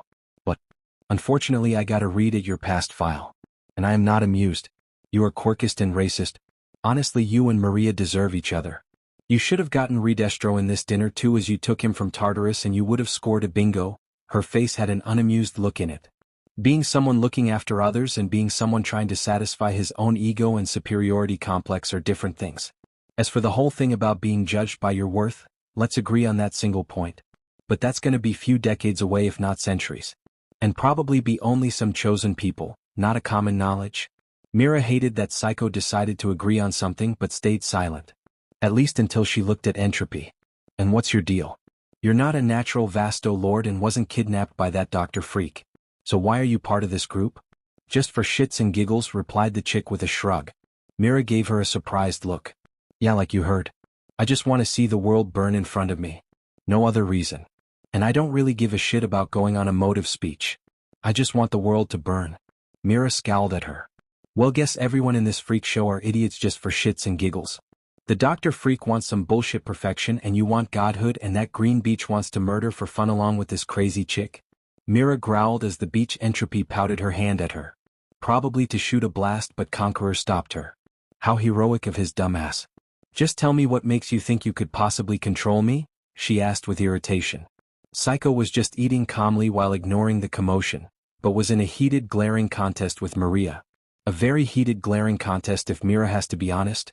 Simple, I'll turn you to Huma Hollows or more like Vizards, he answered before showing them something in his hand. Something that looked like a small bluish-purple orb contained within a glass orb. Mira felt surprised by that, and so was Psycho. This is the Hogyoku, more known as the Breakdown Sphere. It is the greatest creation of Grand's. A sphere of limitless power made thanks to his little masterpiece that you stole. Its power is shifting the reality itself and warping it to grant the user his greatest wish. But it can be used to grant an instant desire, such as mine to turn you into Vizards. Mira felt very uneasy. She glanced at Psycho, thinking of any possible way to run before he actually does that. Fear not, it is not happening yet. I shall give you another week to think. If you fail to decide working for me with your free will, I'll turn you into hollowified humans, he declared before looking down. Now why don't we finish the food before it goes cold? Well, I guess we finally managed to find the goddamn exit, sighed Yami as the group looked at the exit. which was like a hole through a mountain where they could see the desert on the other end. It was a very hard journey, but we managed it somewhat, sighed Mirio before looking backwards. The amount of time it took to get out of here because of the sheer number of those damn hollows, and those sinners, who attacked us on the way, it was honestly still a weird concept to them. Pamela still weird name for a male cat honestly, but they are not ones to judge. Had gave them a vague explanation about the realm's king and the 7 realms of existence. The fact that hell was right beneath was ironically more uncomfortable to the heroes than the 2 villains. It was also hilarious to Izuku, but that's not important enough to vocalize. Now we only need to pass through, sighed Denki looking relieved. He wasn't overpowered or endangered, but he was starting to get really tired of the sheer numbers of hollows here. By the way, you said that those Jillians were natural ones, Pamela. What is the difference between them and normal hollows? Asked Mirio curiously. Well, those are Minos. There are 2 types of hollows, normal ones whom are pretty weak honestly and a pro hero could take down with ease, and the Minos, started the cat. The Minos and has 3 classes. These are hollows whom were created by many hollows consuming each other. Their personalities end up being eradicated and they become Minos Grande, or more known as Jillians, which is big but slow and really stupid and only good at following Ajuchas.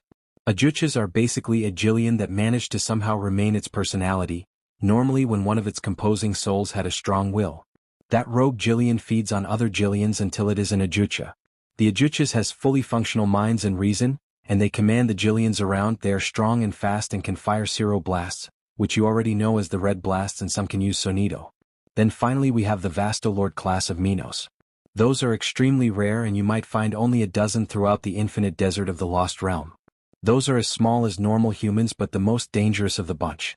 Each of those can take on people like Endeavor and win without much trouble. Deku frowned slightly upon hearing this. Then how exactly is Granz making so many Vastolord Minos? We heard he made 10 of those, asked Deku. Easy, he mixes souls together and filled them with chaos energy to evolve much faster.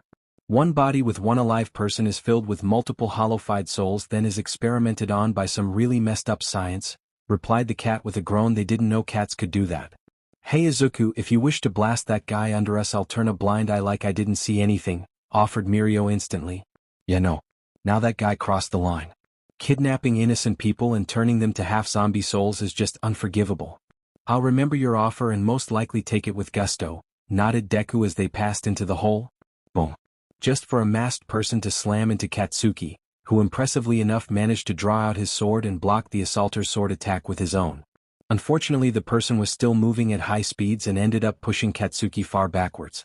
The attacker was a mostly normal-looking human but with what looked like white demonic mask on his face. It looked like a human/hollow hybrid of the sorts. And it doesn't look like it was berserk either. A guard of this exit? With a grunt, Katsuki kicked away the person to take a look at them. It was a 2-meter-tall juggernaut of a man with a demonic-looking wit mask. He could also make out glowing red eyes from the eye holes and said mask. Creepy. You made a terrible mistake by coming here, Human Reaper. I was ordered to kill any more of you who try to attack El Palacio. The thing spoke to him in a tone that almost resembled a growl, despite it being perfectly calm. Such an amazing energy pool you got too. It's like nothing else to eat in this forest. You are worth a decade's amount of eating. Oh, fantastic. This guy attacked him because he was both awakened and had an apparently and very delicious amount of energy in him. With a sigh, Katsuki just pointed his sword at the creature threateningly while preparing to flash away any second now. He didn't trust that thing to be alone. Meanwhile, the others were watching upstairs in the hole they were going to exit from. Although their opinions were quite different from each other. Shouldn't we go down there to, help him? Snapped Ijiru as he looked at Deku in annoyance. The white-haired mastermind asked them to stand down, and the redhead wasn't happy about it. That guy looks unnervingly different from the other guys. Somewhat more sane. And stronger, obviously. Deku just waved it off. Kachan can handle it just fine. You need to have a little bit more faith in your friends Kirishima-kun or you won't be able to do much as a pro, explained Deku calmly as he started observing. Mirio gave him a suspicious look. What are you really after, Deku? I have known you long enough to know how you handle some situations like this one. You would have absolutely hit that juggernaut of a guy with a lightning bolt through his head for bothering you and taking from our time. But instead, now you want to stand back and observe? Deku nodded with a laid-back smile and said nothing, implying that he wasn't going to elaborate any more. Katsuki just gave the juggernaut a glare. Look, idiot, I'll only say this once.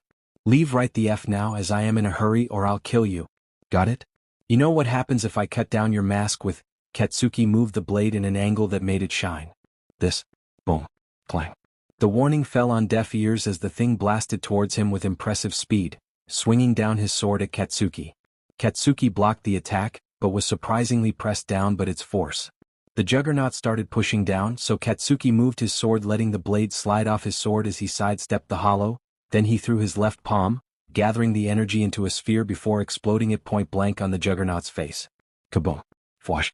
There was a plume of smoke, but from within it a red blast came out that grazed Katsuki on the shoulder as he managed to flash few steps away, stopping a dozen meters away. Well, that thing is definitely strong, fast and resilient. But he has zero combat skills, he fights like an animal with his instincts, analyzed Katsuki as he took a look at the juggernaut zooming on him again. Does that sword have some ability or is it just a melee weapon? I'll be careful in case of something fishy about to happen. Boom. Then right as Katsuki repositioned himself, the juggernaut charged at him again. This time moving at a greater speed than before. Katsuki sidestepped it, but before he could actually counterattack it, the juggernaut swung his sword to the side. Clang. Katsuki barely managed to block the attack as it sent him flying back in the air. Sonava Beach, he's getting increasingly more powerful by the second. Is that his ability? Getting stronger the more battle-hungry he gets. Thought Katsuki before he thought Maruko or Knuckle Duster getting such an ability. Ugh, what a terrifying idea. But that didn't matter much. He stopped himself in midair before standing up straight. He shot a glance at his friends and Deku gave him a thumbs up. What was Deku planning? Boom. Fwash. Clang. Clang. Boom. Fwash. Clang. Clang. Boom. Fwash. Clang. Clang. Katsuki found himself trading blows with his opponent, with the blows from his opponent getting intensified by the passing second, and the juggernaut getting additional speed as time passed by. Eventually Katsuki found himself getting overwhelmed. He upped his power output to max before he charged at the juggernaut at his top speed, who despite getting overwhelmed was also getting stronger. I think I understand what you are doing, announced Mirio Togata with an expression split between amusement and irritation. When Kaminari and Kirishima gave him a confused look, he elaborated. You somehow knew that he has some form of adaptation ability or quirk, and let him fight Katsuki to let him improve his combat prowess. Ding ding ding ding. We have a winner, announced Deku with a grin.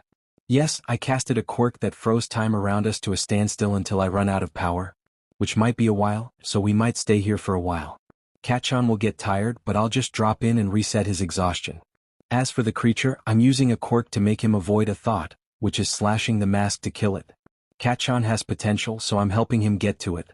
Or as much he reasonably can. Kaminari blinked before looking at Deku with a hopeful expression. In the name our principal, interested in being a heroics teacher in UA under a false identity? Yami and Ijiru choked on their own spit at the question Denki asked, while wondering if he was actually serious. Then after a bit Ijiru nodded. Yeah, your notebooks were great for training. If it weren't for your instructions we wouldn't have survived the summer camp. And even after it, most of our super moves came out of your suggestions.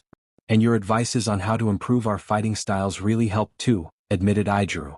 Honestly, spoke Mirio with a tilted head. That would be kinda cool, especially if you just dropped the whole villain thing with your friends and all of you go heroes.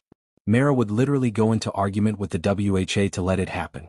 And you would smoke the rest of teachers in your work? Well, can't argue with that, said Yami before flexing. He advised me once a while ago to try to use the energy I gather to improve my muscles and bones like it's vitamins. Yami flexed his surprisingly strong arms. Can't argue with the results. Deku looked at his brother-in-law. Still feels weird to say it before giving a teasing smile. Well, Yami-kun, I told you that we'll be here for a while, so why not try something useful and gather more energy to strengthen your body? Yami blinked for a second before rolling his eyes. Good point, the F am I doing sitting on Maya's like this? He groaned before he took a meditation position.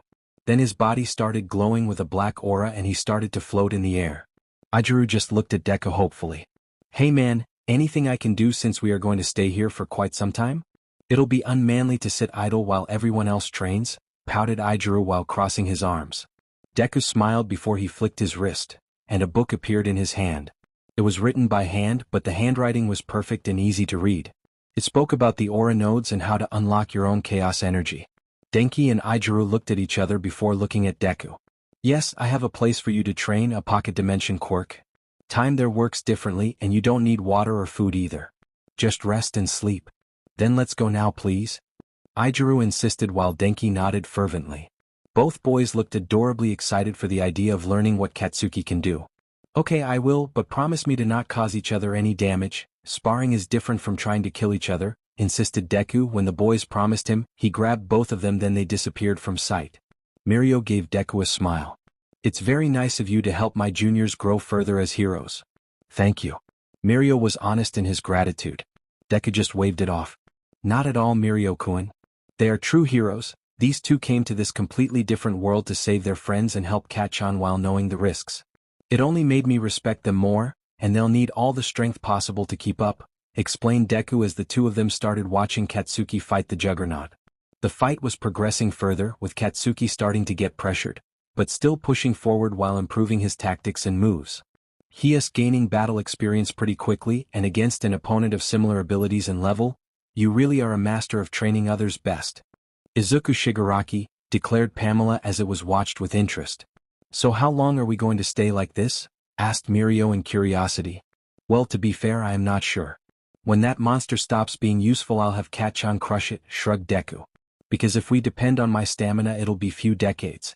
Mirio blinked before nodding his head. Katsuki-kun definitely could use this training.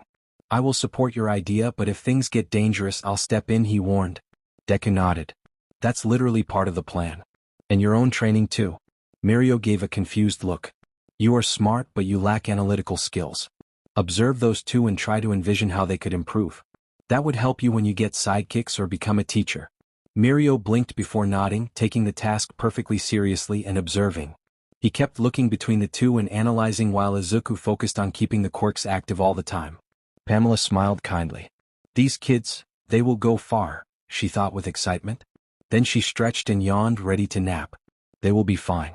Thank you for joining us on this incredible journey through What If Deku Became the Villain Emperor. I hope you found it as intriguing and thought-provoking as we did. A big shout out to DekuVerse for crafting such a compelling story. Don't forget to check out their profile on Archive of Our Own for more amazing works. The link is in the description below. If you liked this video, please give it a thumbs up, share it with your friends, and don't forget to subscribe to What If Deku 2.0 for more fascinating explorations into the world of fanfiction and fantasy. Your support helps us create more content like this, and we're always excited to hear your thoughts and suggestions in the comments section. See you guys in the next video.